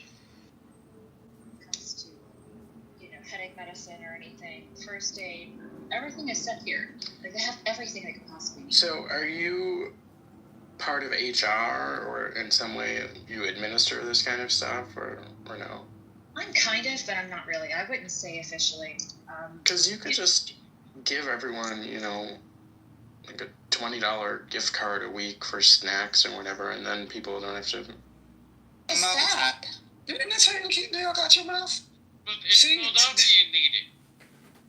You see the Every day from this shit. From what shit? What's the shit that dies from? People killing people in the city. 14-year-olds carjacking. So what you're telling me is all the kids that are dying in rural neighborhoods, right? Rural areas in this country, which is a lot, by the way. You saying like you're not going to count any of that. You're just going to talk about blue states and blue cities, right? You see how you do that? Philadelphia? That's a red state. Sorry. Okay. California was almost red. California was never red. Sorry, Close. buddy. Not close. No, not in my lifetime. Sorry. This last election was close. No. Okay. Yeah. Never mind. He's trolling y'all. Why do you think Governor Newsom wants to gerrymander the state, and what happens if it reverses on him by accident? So this is how it started. So what happens? What happens if Governor Newsom buddy, of the state actually fucks up the state? Okay, and it becomes red? little boy, listen. Are you saying that's how it started with Newsom? Is this what we're gonna go with? No, that's the story we're gonna go with, right? Well, okay, so let's see if you have any the last time honesty. It was better was under. Let's see if you have any honesty. Answer me this, young man. Schwarzenegger said it changed since he was in office. Okay, young man, answer me this question. Why did Newsom decide to want to do the gerrymandering this time? Why did because he wanted to get a few more votes in the state. Okay, yeah, but why? Because he figured Texas was going to take some away from him. Oh, okay, so you got some honesty. Yeah, he figured that Texas is doing disservice to their own constituents but Pennsylvania by is doing stealing it too. Other states are doing it. That's okay, the only state. do you know how to focus? But what happens? Do you know how to focus? When it backfires on Newsom? What happens when it backfires on Texas? What happens when it backfires? It'll never become a red state. Backfire on Texas. It's going to be a red state. You don't understand. Texas will become red. Hey, School C, it's only congressional district. They didn't even redraw the state districts. Only the congressional districts. So yeah, he doesn't. Is he gonna understand? He doesn't understand this. Make that make sense. I do. Pennsylvania's even gerrymandering. New York State wants to gerrymander. Yes. Why? Why? This is nothing new. Come get your board. This is nothing new. Okay, why? ML, he's having a hard time. Why? Because they think that that's the your boy. Democrats are going to be best for America.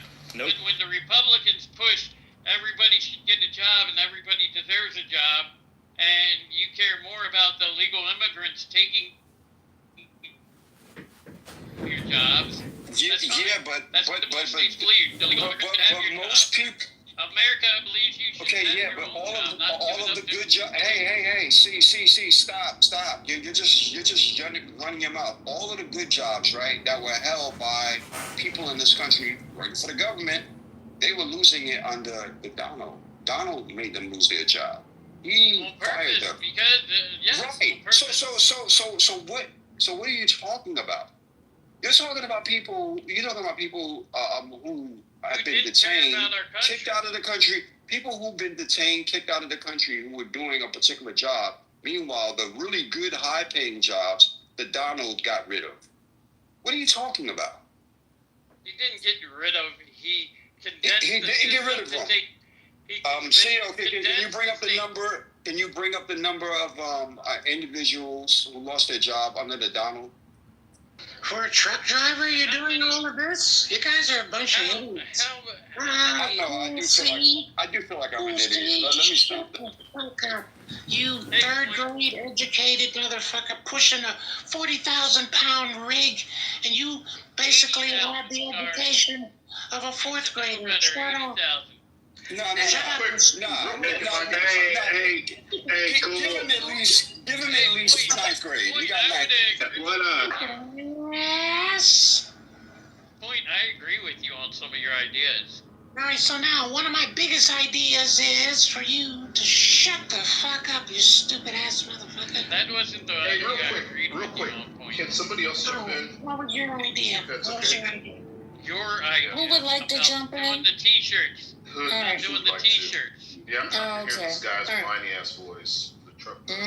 See, so now you, look at that. No, and let me just say, the only reason why I wanted to jump in because obviously. Let me finish. Honestly, I don't really know where you guys stand on the position. I'm assuming that it's anti-MAGA. But what I would say, as a DC resident, and MAGA I think that's a big topic now. Don't you? But No, let him get his point out. I want to hear it. Yep, and so this is actually coming from the Hill, which is generally pretty nonpartisan, but definitely probably a little bit more left-leaning. But since Trump's executive order, and this was published about 48 minutes ago, I think it was, that there have been 0 homicides in D.C. since August 13th. And D.C. typically, on average, has about 4 to 5 homicides per week. So I don't know. Maybe we've saved per week lives. They have 3 per week, just FYI.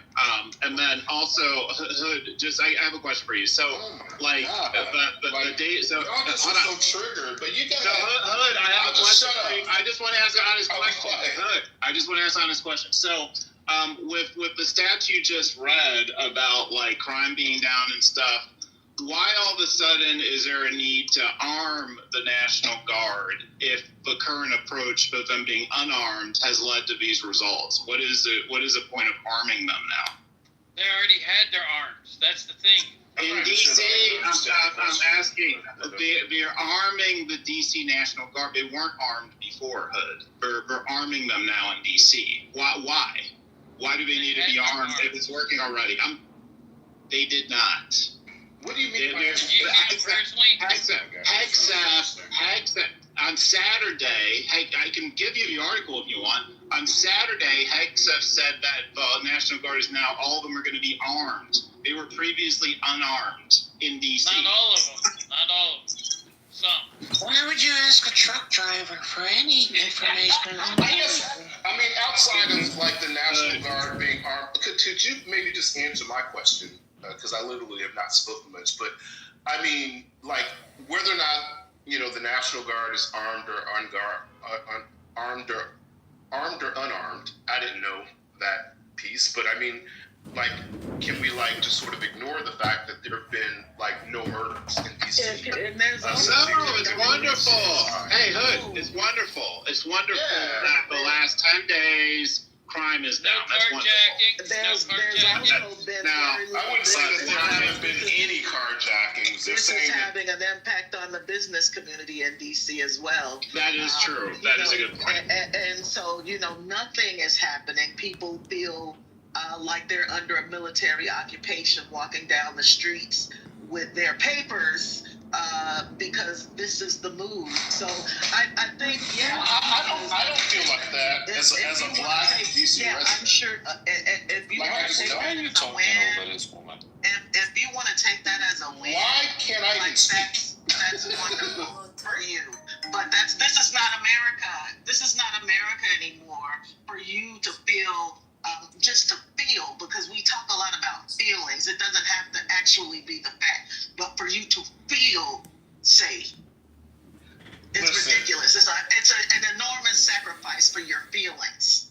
Why would you have to walk down the street and feel in DC with you if you're black with your people? People do it every day. Cool.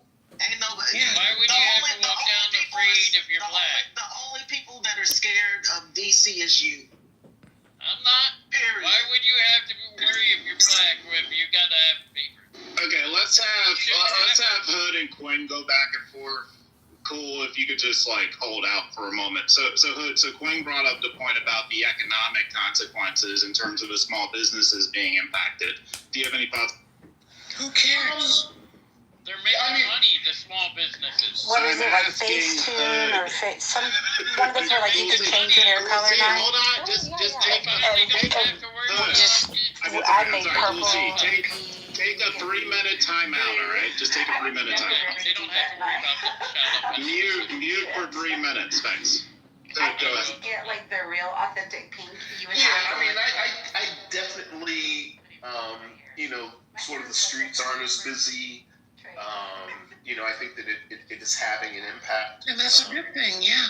Yeah, that's a wonderful. God, the impulse control in this room is. Yeah, that's a good thing. That's a good thing. Yeah, let Hood just speak, uninterrupted. Yeah, so as a 25-year Black American DC resident and homeowner, I think it is having an impact, to the local businesses. But at the same time, I think that there's probably going to be an opportunity for like tourism to return, especially if they feel safer in coming to DC. Yeah. And let me just finish. And according to the numbers, listen, I'm just reporting the numbers that DC is safer. So I think that while this may be a short-term dip, with tourism, I think that it will rebound and maybe rebound bigger and better. That's my thoughts on it. So the real buyers are out there buying stuff. Okay. So we're buying stuff. Okay, all right. So cool. You got 2 minutes left. Cool. You got 2 minutes left on your mute. Who are you talking to? I'm sorry. So here's what I'm going to say real quick. Yeah, so I don't know how we got to these stats so fast. That's number one. Number two, this concept about DC like not being safe in the first place that was kind of laughable. I know lots of other DC residents, and they never felt this way. And I've seen the stats before. This whole National Guard thing, and it was already low. So this is kind of weird. I don't know why this was ever a talking point, and why do we even need to argue this? It's just wrong. Like, it's all fucking fake information. So you're saying that, like, let's just say, like, let me just say this. So they can probably fudge numbers like, robberies and burglaries. Forget fudging. I don't think that you can really, like, fudge, like, murder results. Like, either somebody got correct. They didn't.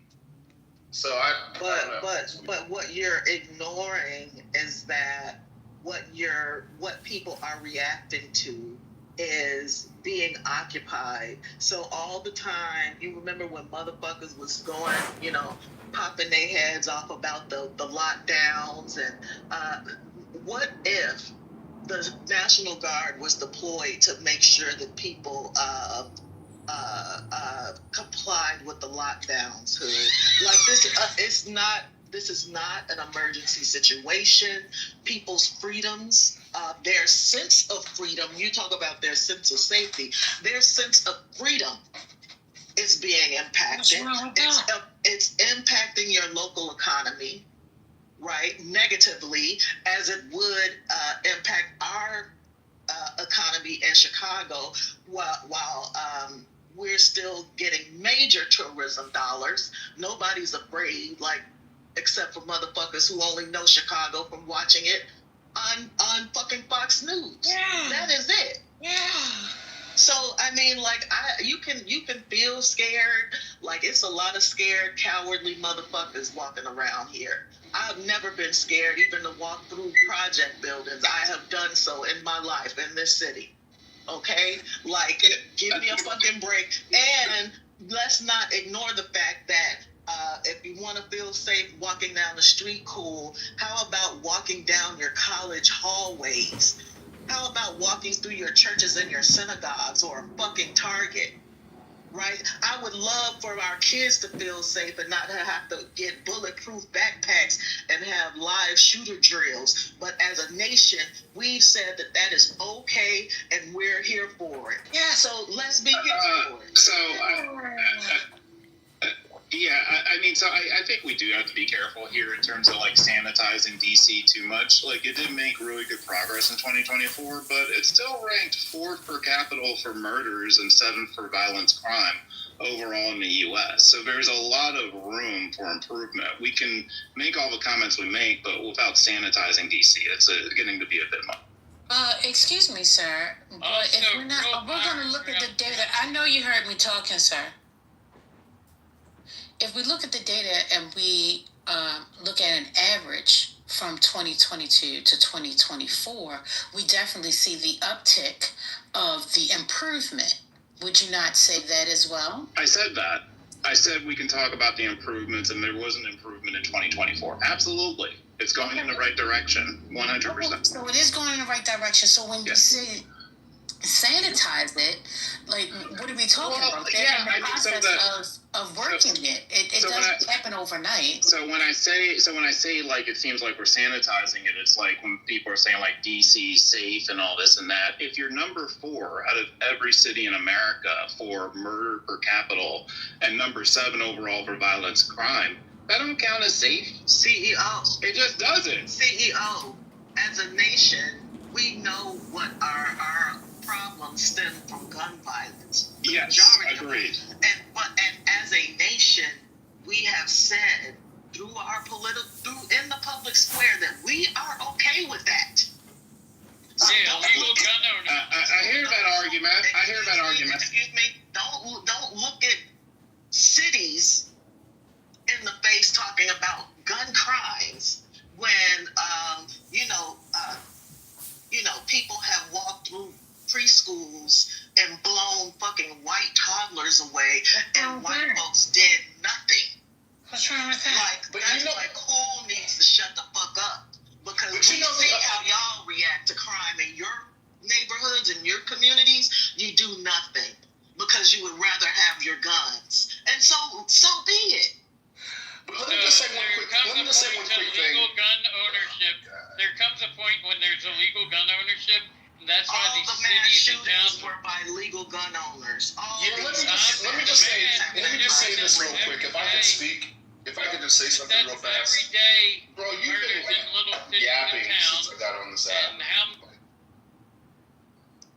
Let me just say one quick thing. As a 25-year. Oh God, I'm calling the police because you keep talking. DC resident. Let me just say this. I haven't spoken much, but I would say that.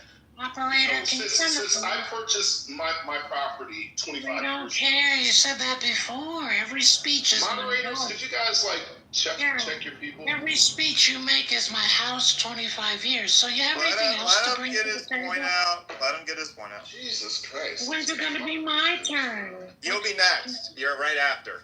Oh, I go after truck drivers? How do I follow after her. truck driver? Go after her. Oh, he's a clown. How do I follow a clown? All right, go ahead, Hood. Hurry up, you little bitch. This is weird.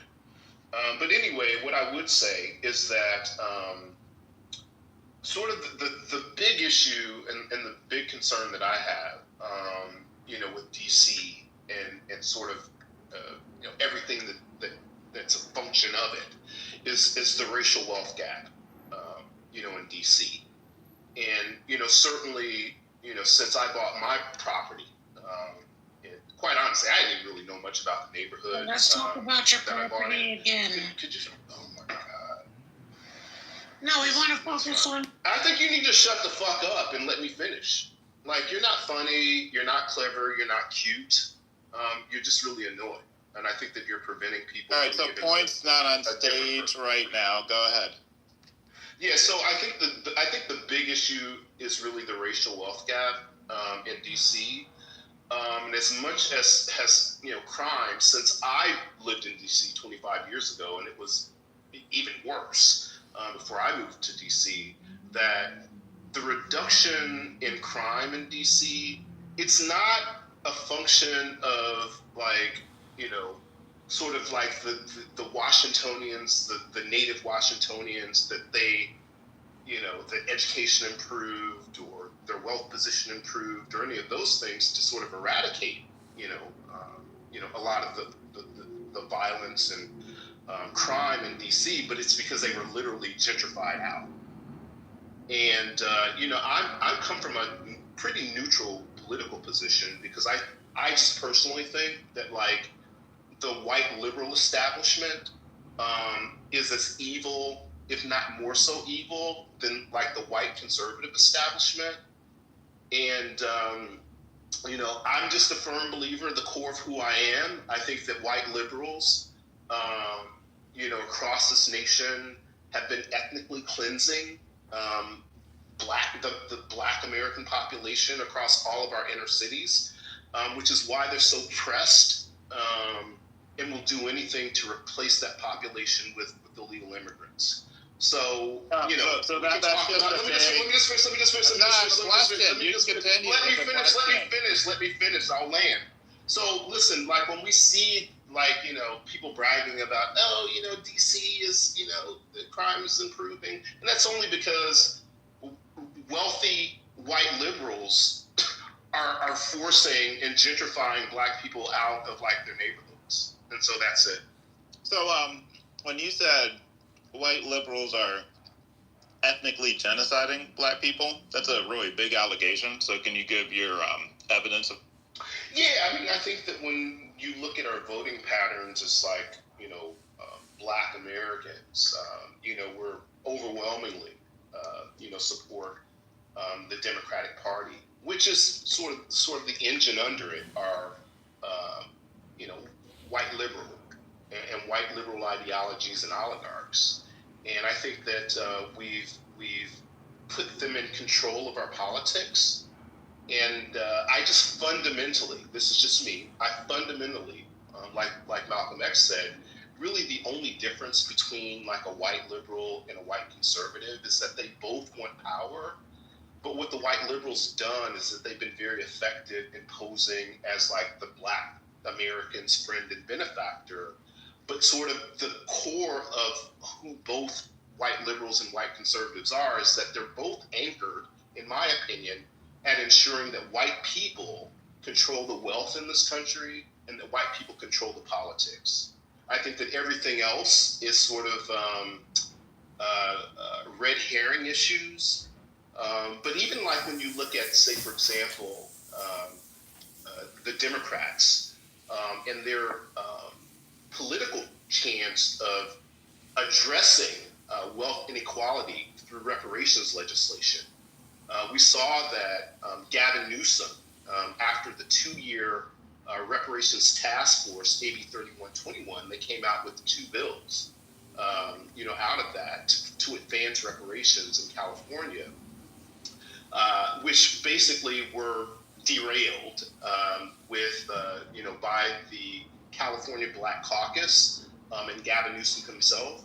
And then even when we look at Wes Moore in Maryland, he had an opportunity to create a reparations task force. Oh, stop.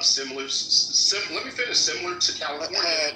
And he vetoed it. So white liberals, I think, listen, I think that white liberals and white conservatives are just different wings of the same bird. And entrusting our politics to white liberals is crazy. That's just...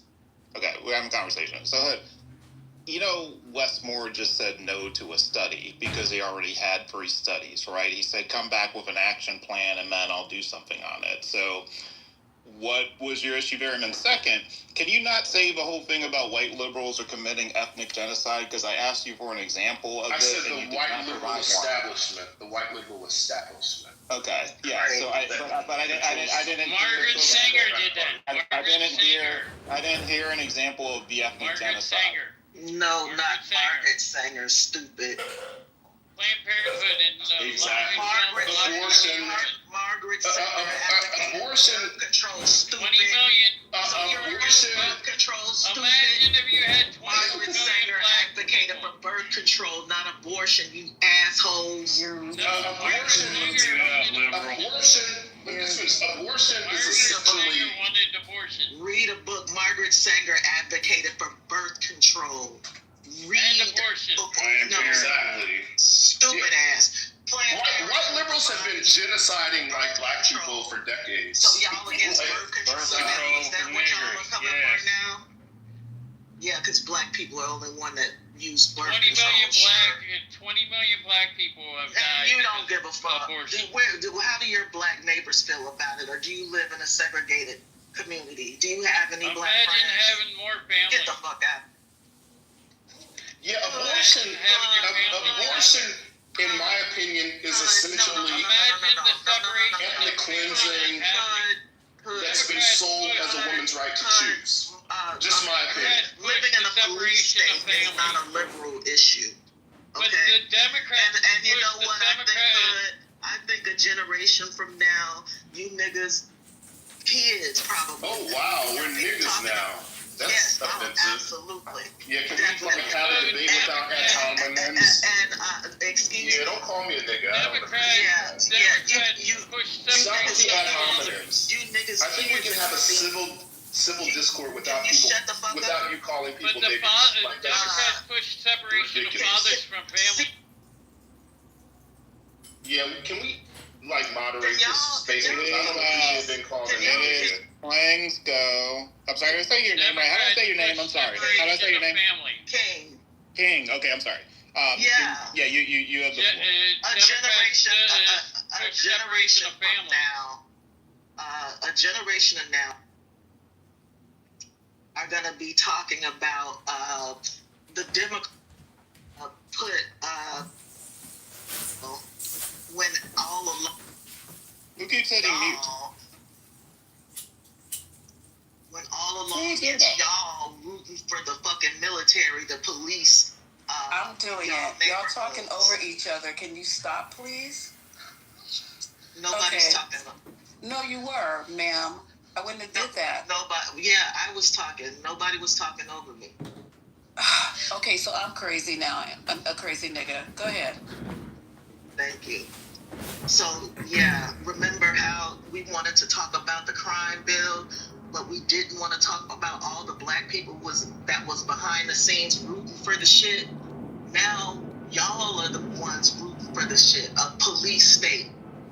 Y'all aren't going to be satisfied till Stop and Frisk is back. But a generation from now, y'all will be blaming it on the Democrats. And we see you, and we're going to put that in the record. 1984 was the Democrats. 1994 was the Democrats. That was not my point. My point is that there was a whole cadre of Negroes, like Hood, behind the scenes advocating for them to do that. Black people supported the crime bill in '94. People like him. Because they didn't quote unquote feel safe, regardless to what the statistics may have shown or whatever. Well, you know, they're also. Can other people talk? Thanks. There were also ministers and business people and a lot of people in the community that supported the crime bill, though, Queen. We gotta be real with it. That's my and point. not just what you consider just them niggas. It was a lot. My mother's pastor supported it, John L. Branham, and he had one of the biggest churches. I think it was on Main and I don't don't know, over there in that area. So he supported it because every day they would come in for, well, when they go to worship, there was a lot of shit going on. So I'm not, No, you see what I'm saying? I'm not trying to push against you. I'm just adding. No, I'm saying All right, that is my point, Lisa. That's my point. Okay, I got you, sis. Yeah, but and you understand that a generation later, where were those people speaking up and explaining why they did that during election times when we had the opportunity to vote for the status quo versus a fascist? Where were they reminding people that no, we asked for that? We wanted that. Yes, we ma'am. We were down with the stop and frisk. We were down with the mass incarceration. So because basically, you're right. So, Kid. No reason to be found. Biden did that. Real quick, I just want to tell Lisa. So interesting enough to your point. 58% of African Americans supported the crime bill compared to 49% of white people. So black community supported it more.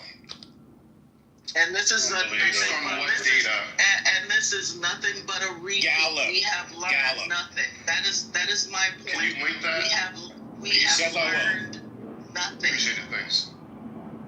Listen, let me just say this one real quick. Literally, I think that just because you're black doesn't mean that your politics is anchored in like how politics can benefit the black community.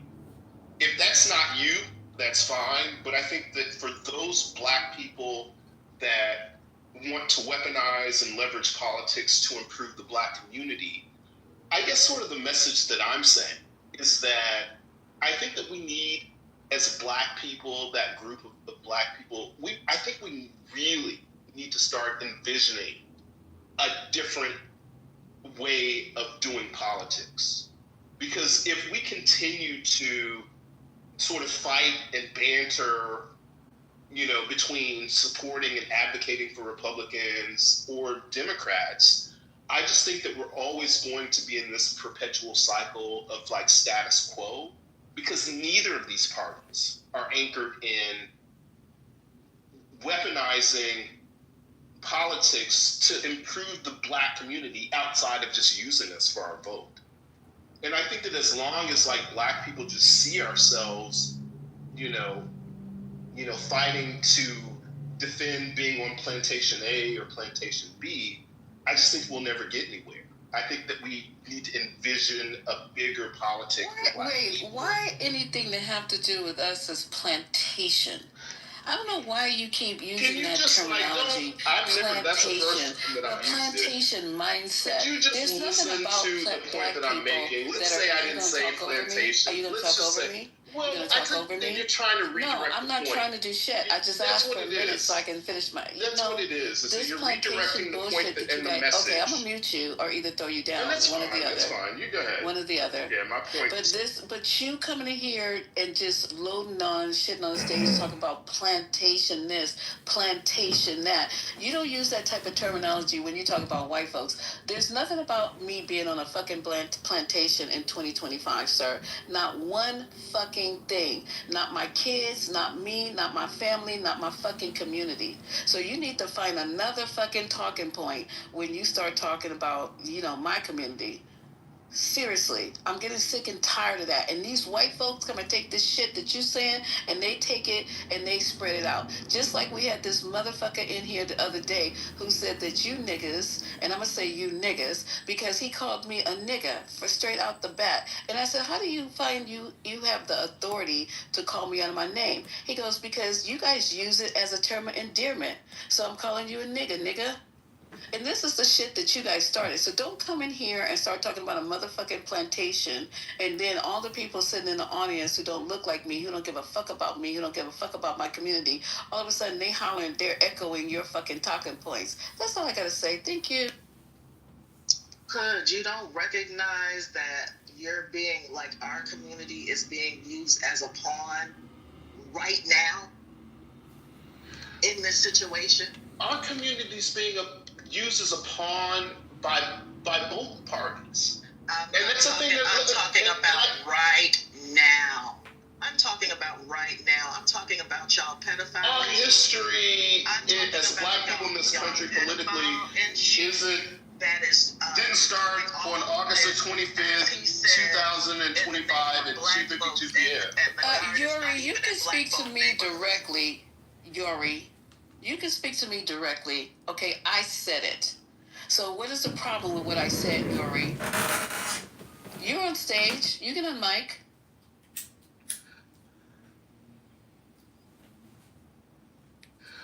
Okay, so what? Okay, are you on mic, Yuri? Go ahead. I'm not trying to attack you, sis. I'm just asking for clarification. Promise, it's no attack. You went back and had something to say about what I said.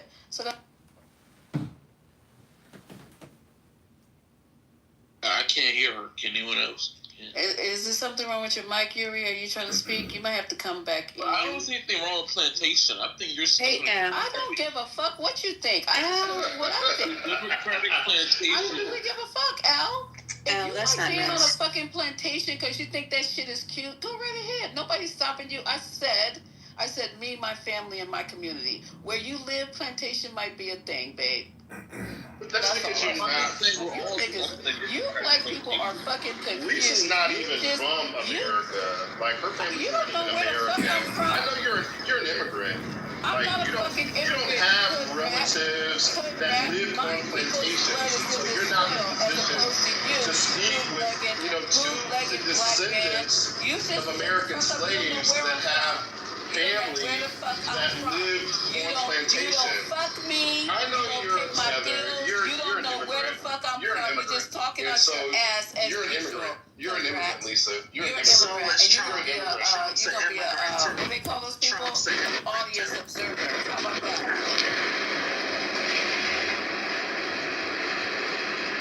That's crazy. Go ahead, Yuri. It's on you.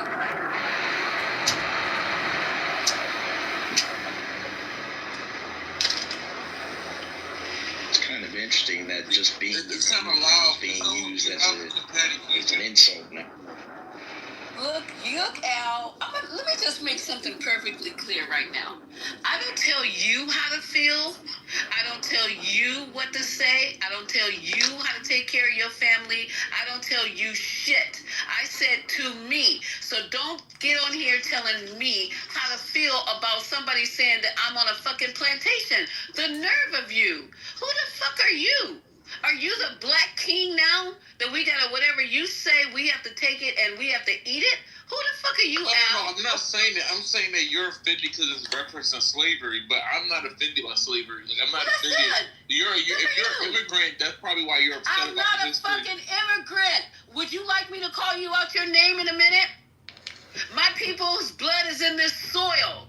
I am not a fucking immigrant. And what difference does it make about the fuck was? I am not an immigrant. Did I ever tell you that? Did I ever tell you that? Did I send you a copy of my fucking birth certificate and my passport? Did I send you my people's history? Did I do any of that for you, Al? For you to come out of your fucking ass and call me an immigrant? Did I do any of that? Are you listening to the hood rat because you both men? And you gonna suck his dick? I'm telling you, I am not a fucking immigrant. So you were 0.5% of the slavery? I bet 50%. Jeez, Ados, what's going on here? Yeah, I'm trying to respect your stage with these motherfucking Kunins. I'm trying to be nice. They don't know me well enough to be in here trying to tell me I'm a motherfucking immigrant. They don't know me. Them niggas ain't even seen me, never met me, probably never heard me come off mic. Now all of a sudden I'm a fucking immigrant to them two Kunites. Stop it. I'm not asking you your heritage. Not one fucking time did I come off a mic and question where you from and who you are. Not one fucking time, Al. So what's your problem with me today? What is it? You want me to be an immigrant? You attracted to spicy, indigenous people? Are you? What is going on today? I think you only got a little bit of a lighter color because you were family mixed with a white person.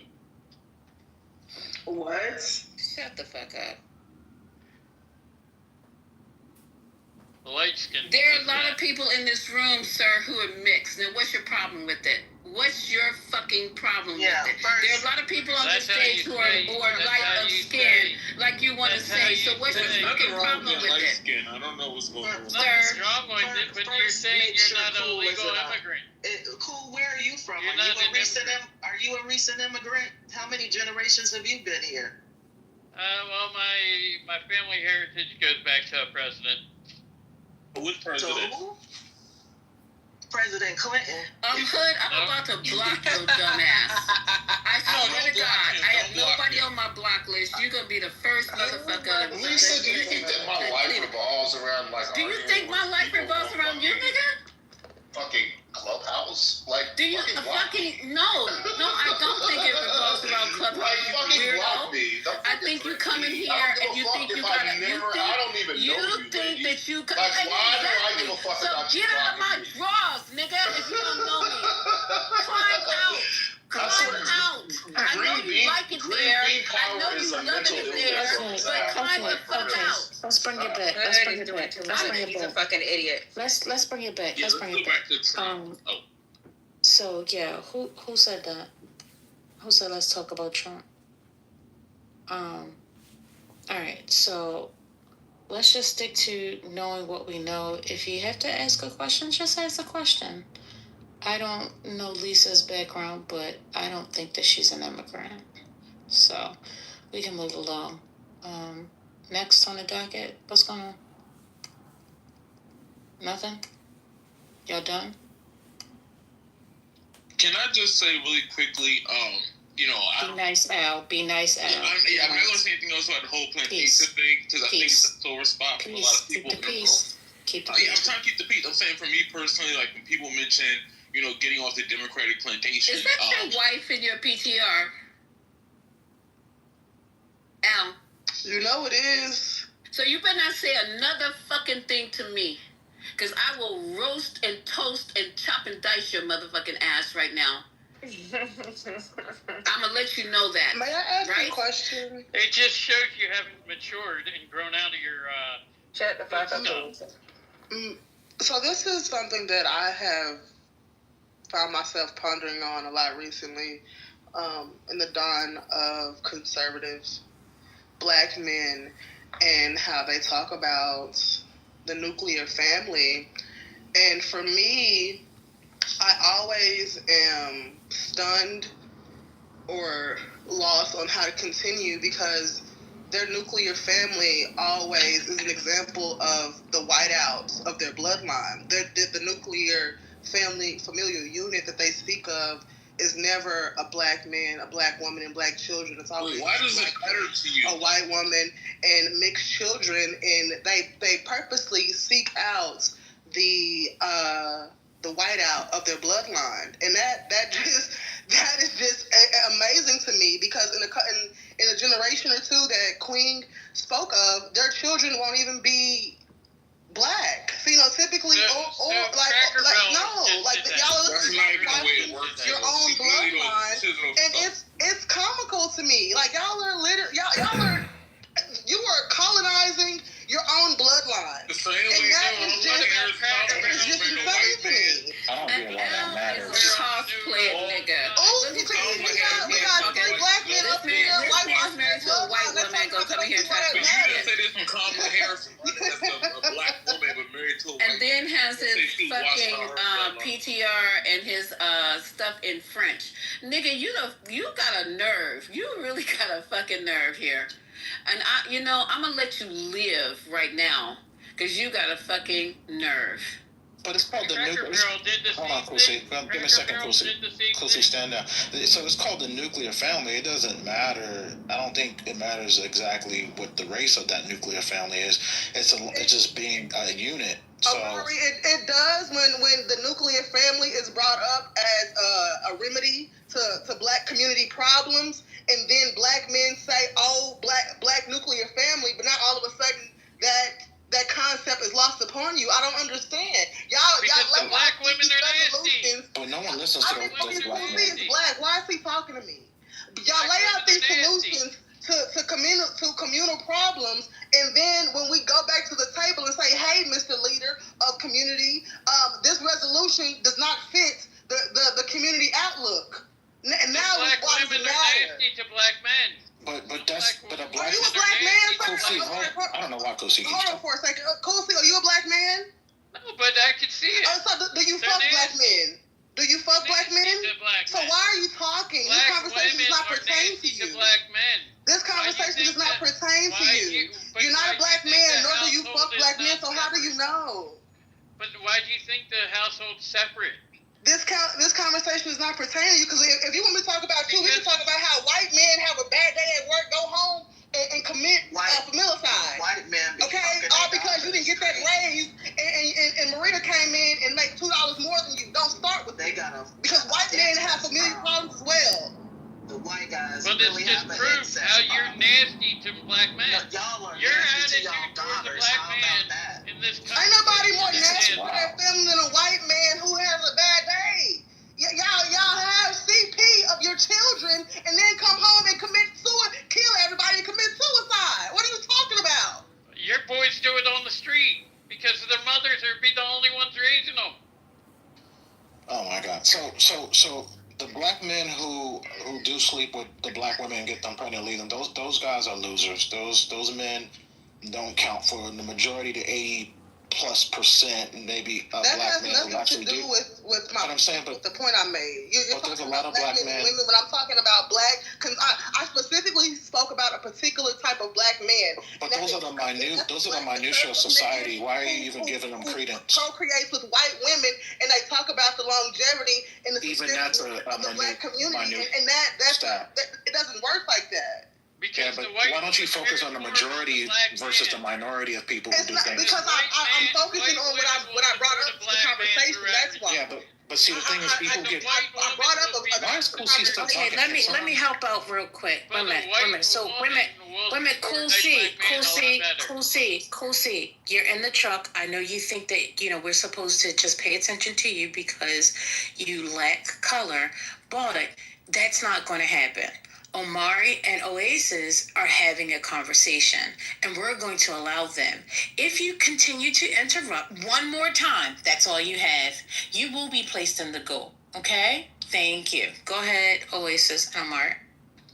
No, I get. Oh, go ahead, Oasis. I'll let you go first. Well, because you're talking about why am I focusing on a specific sector of people as if I did not specify in my initial offering. So I'm focusing on them because that's the group of people I want to learn more about. I'm trying to get to the psyche of it. This is not about, oh my God, throwing out one bad apple that ruins the bunch. No, I want to figure out why that apple turned bad to begin with. Yeah, I think the men who do that, and I do see these talking points from some black men. A lot of times the men who particularly probably lean more right? But I would say, I always push back and say, look, why did the black man leave? He laid down with a black woman, got her pregnant, then took off. I think, what's his name? Tommy Sotomayor, or whatever the hell his name is. He got like a gang. He's been divorced multiple times, had a bunch. He is the worst advocate, speaker for that movement, which is, what do they call themselves? Incels, whatever they call. Yeah, like incels or whatever. These folks they've been broken up. They can never keep a relationship, but they're able to talk, be able to communicate, and they get a big following. They just the loudest voices on the internet. That's all. But most black men love black women. Like, I might not be married, so I've been with my wife since I was 15 years old, right? I'm 47. So, but before her, I dated nothing but black women. She's Hawaiian. So, doesn't mean that I don't love black women. Nobody cares. You've been with your wife since you was 15 years old? 92. So how the hell you loved any other black woman before 15? Listen, because I had girlfriends. What's going on? But you was in love before 15? Yeah. Oh yeah. Allison. Yeah. Well, her name was So she was black. Her name was Allison. But anyways, that's not important. One whole black woman in my entire life. This is the thing that gets me though, because you don't have to put a silver lining in. The silver lining when y'all give y'all responses always, y'all had that one black woman 10 years ago, you were 6 years old, but that's the silver lining is not needed to justify your point. Just stay on the fact that you're not married. If I was divorced, I would marry someone like Lisa. I would probably marry another black woman. I do not give a fuck, Omari. Your dick is not big enough. First of all, nigga, I don't give a fuck if you would marry me or not, because I don't need you, Negro. You're not a prize. You're not a fucking prize. I'm raising black men, and let me tell you what the caveat is. Why is she going off on me? Like your dumb, ignorant. I don't know. Okay. I don't know why you niggas is in my panties today. For what? I don't know. I ain't said nothing to you. What did I say? Flag winding, white worshiping motherfuckers. I ain't said nothing to y'all. So get out of my lane. Shut up, trucker, and drive. I just took a stray. This is what I'm telling you. I don't need you, Omari, like you some fucking prize. Like I gotta marry your fucking ass. You nothing. You and this other hood rat at the end are out. Like you guys are fucking prizes. Okay, he was look just saying. Look at me and then look at you and make a decision. Okay, so if I'm not mistaken, the conversation, somebody asked him about marrying a black woman. He said if he were to get married again, he would marry a woman like Lisa. That wasn't a bad thing. He said not like Lisa. I said like Lisa. I apologize, Omari. I'm sorry. Oh, God, I'm so sorry, Omari. You guys got me mad at her because this nigga hood rat and this salt and pepper Al don't come for me. You got the wrong one. Don't let the glasses fool you, okay? I'm the right one today, and I'll be the right one all day. You keep messing with me. Lisa, that was good. That was good stuff. That was good stuff. Yeah, she you cooked on that one. I mean, I never claimed to be a prize. Okay, but that's fine. I'm sorry, Omari. Omari, I was surprised. You had my feelings in it because I love you and I know you're married. And I'm your side piece, and all of a sudden you gonna get up here and start disrespecting me? Nah. After all we've been through? What the hell? Nah, never. I was like, damn. I was like, that's what I figured. I blame Al anyway. I was gonna punch Al and Cool C for that one anyway. Hold on. Listen, at this point, I think that Lisa and Mickey are evil fraternal twins and don't even fucking know it. You're gonna get in trouble. Hood wants me so bad. They're literally the same person. It's not okay, I don't have a problem with that. Me and Mickey could be the same person, but you need to stop. Stop doing what you're doing, because you making me feel like you're an enemy of my people, and I'm not an immigrant. If I was an immigrant, I'd be proud of it. I don't have to, downplay my situation, but I'm just saying for you make it seem like you're an enemy of our people, and that's what's really, I think, got me going. So let me tell you something, Hood. I apologize for saying your mother should have swallowed your dumb ass.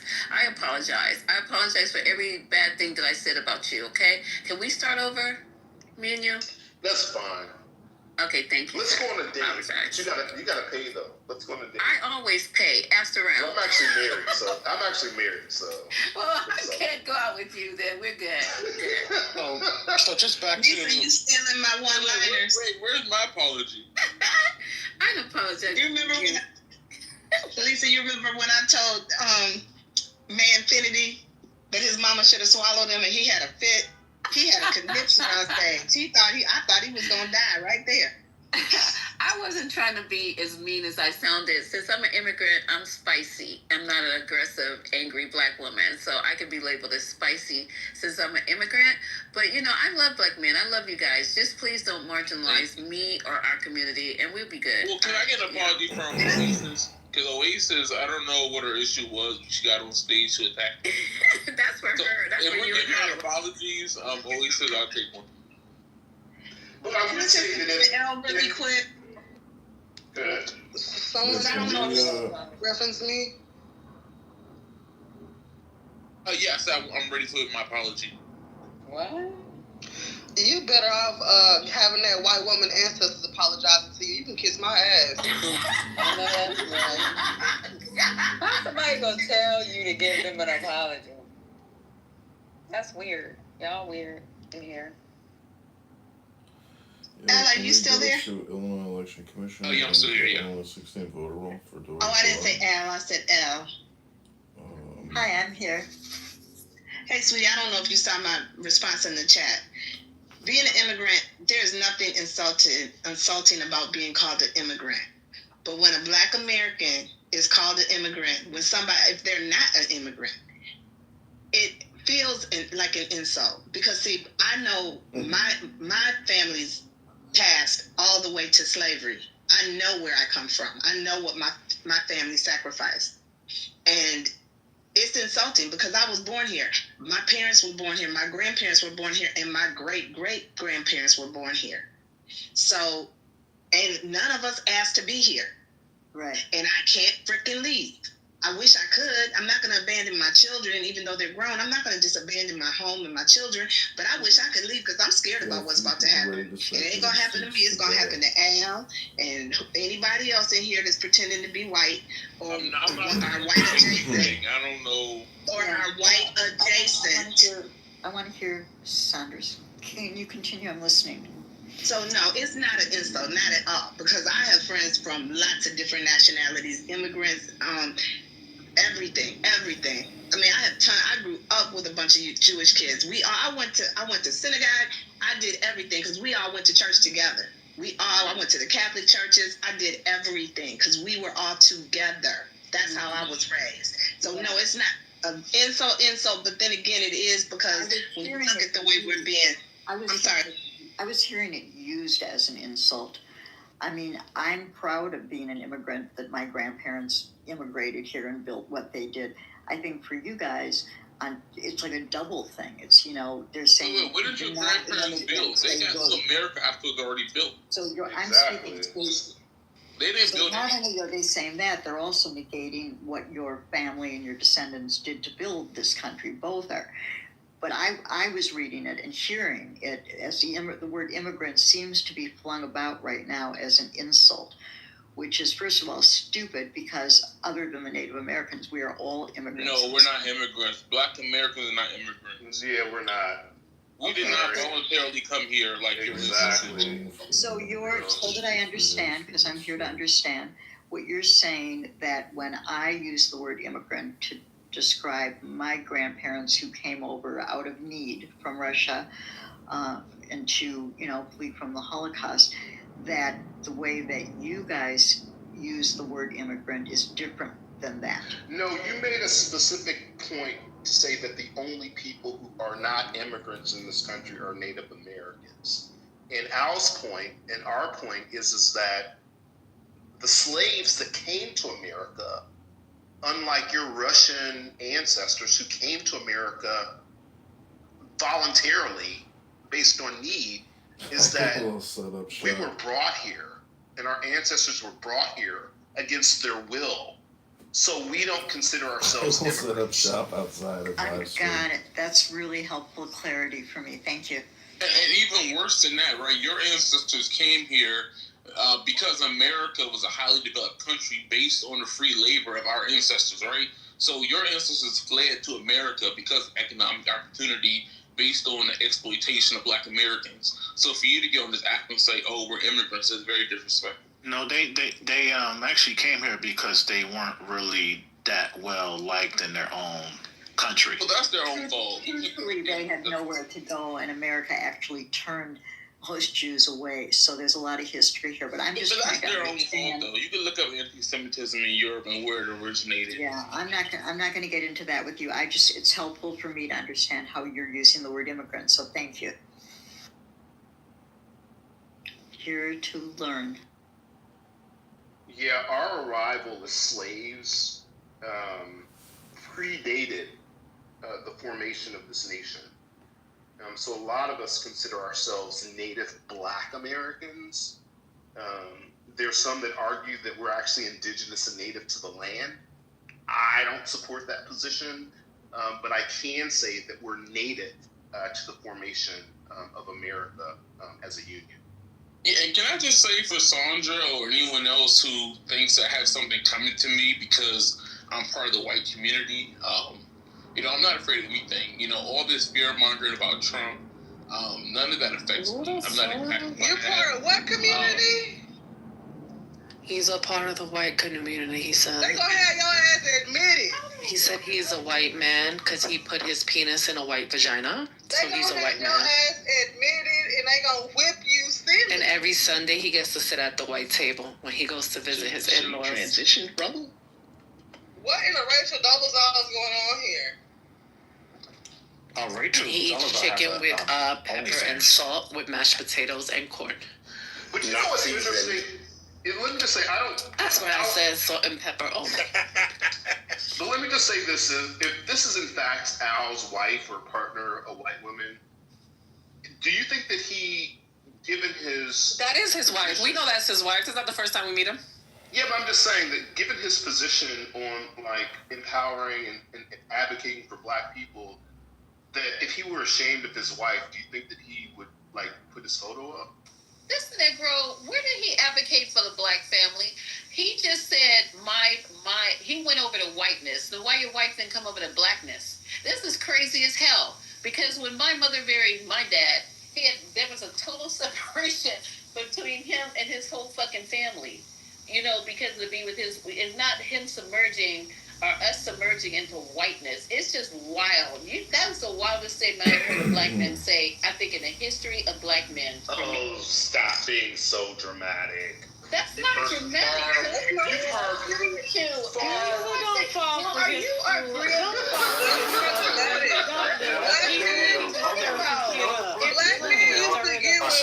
Black men used to get with white women under the guise of conquering them. You niggas want to be there. And I don't know who the hell, I don't know when this psychological shit happened. Thank you, women towards to be there for the women.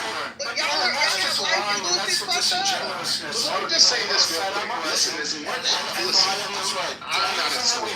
That's not my thing. But I guess let me say this. Let me just say that the black women in this room, as loyal as you guys are to the Democrats, and you're demonizing interracial relationships, then like, what is that saying slap for to say we need to do black? Okay, then check this out. Check this out. Let's check this out. For a second, okay? Just give me a second. First of all, everything you just said is right. It's not defending the Democratic Party. It's defending certain values that we have, okay? Maybe fucking values of yours.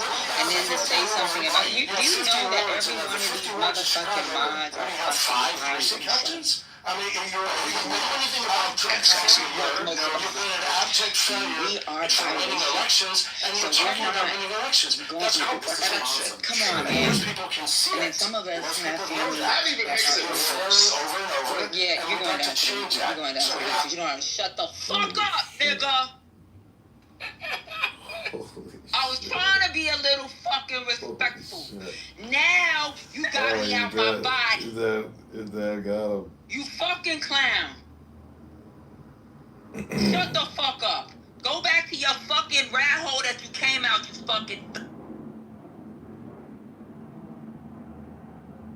Now who's fucking next? I guess I don't get this argument though. I mean, didn't they fight for that? I don't know what year was it, 1967 or some shit like that? What year was that? Loving v. Virginia. Didn't they fight for interracial marriage and for that equality to be able to marry and be whoever you want? Like, why? Don't say them. You are part of them. Say us. No, we all. I mean, crashes out in debate with congressional candidate Mark Rice. Yeah. That's what I'm saying. What is the big deal if you find someone that you love and she doesn't have the same skin as you? Like, I don't get it. That's why I'm kind of confused too, because Kamala Harris has 2 immigrant parents. I don't care about I'm not talking about anyone's names. No, I'm saying my kids won't be black. Kamala Harris is a black woman somehow, even though both her parents are immigrants and they're from. They're not even black themselves. So I'm confused how Kamala Harris is black. This whole thing is very, very strange. The way they try to manipulate. Still be like an outsider to your own body and see yourself doing it, but be powerless to stop it. You know, I understand just a physical drug addiction. You know, you're sick and achy and you feel like shit if you don't take the drug. But, you know, gambling is not palpable like that in the same way. So anyway, I will mute. I've been talking. And Delmar. No, that's fascinating. And Delmar loses and crashes out in debate with congressional candidate Mark Rice. Listen.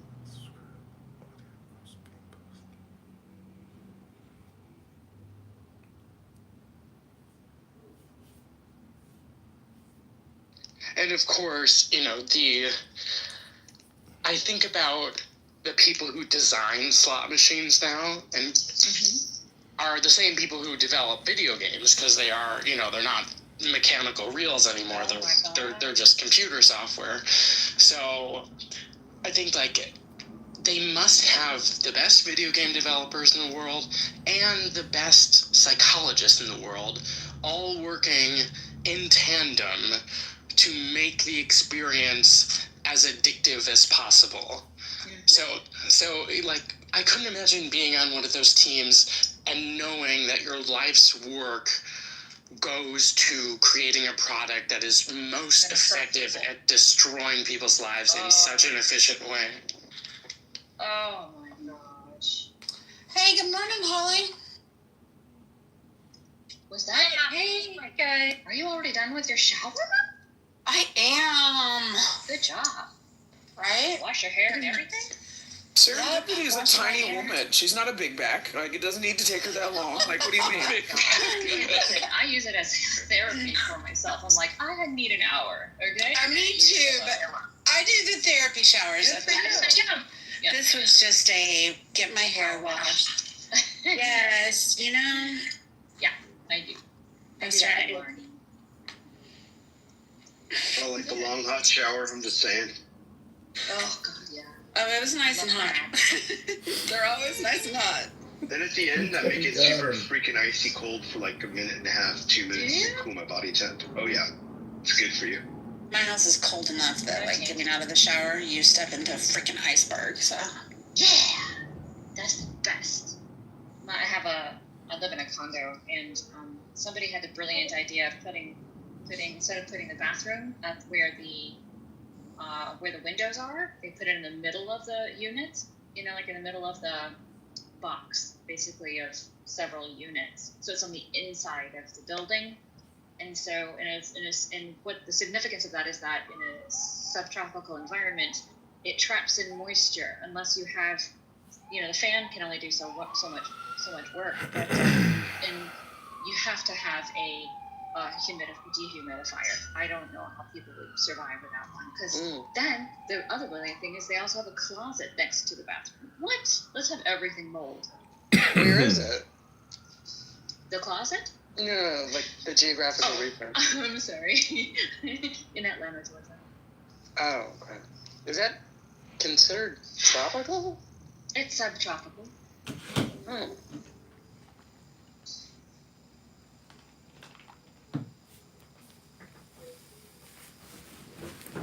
Now I want a nap. I want to take a nap. I don't know.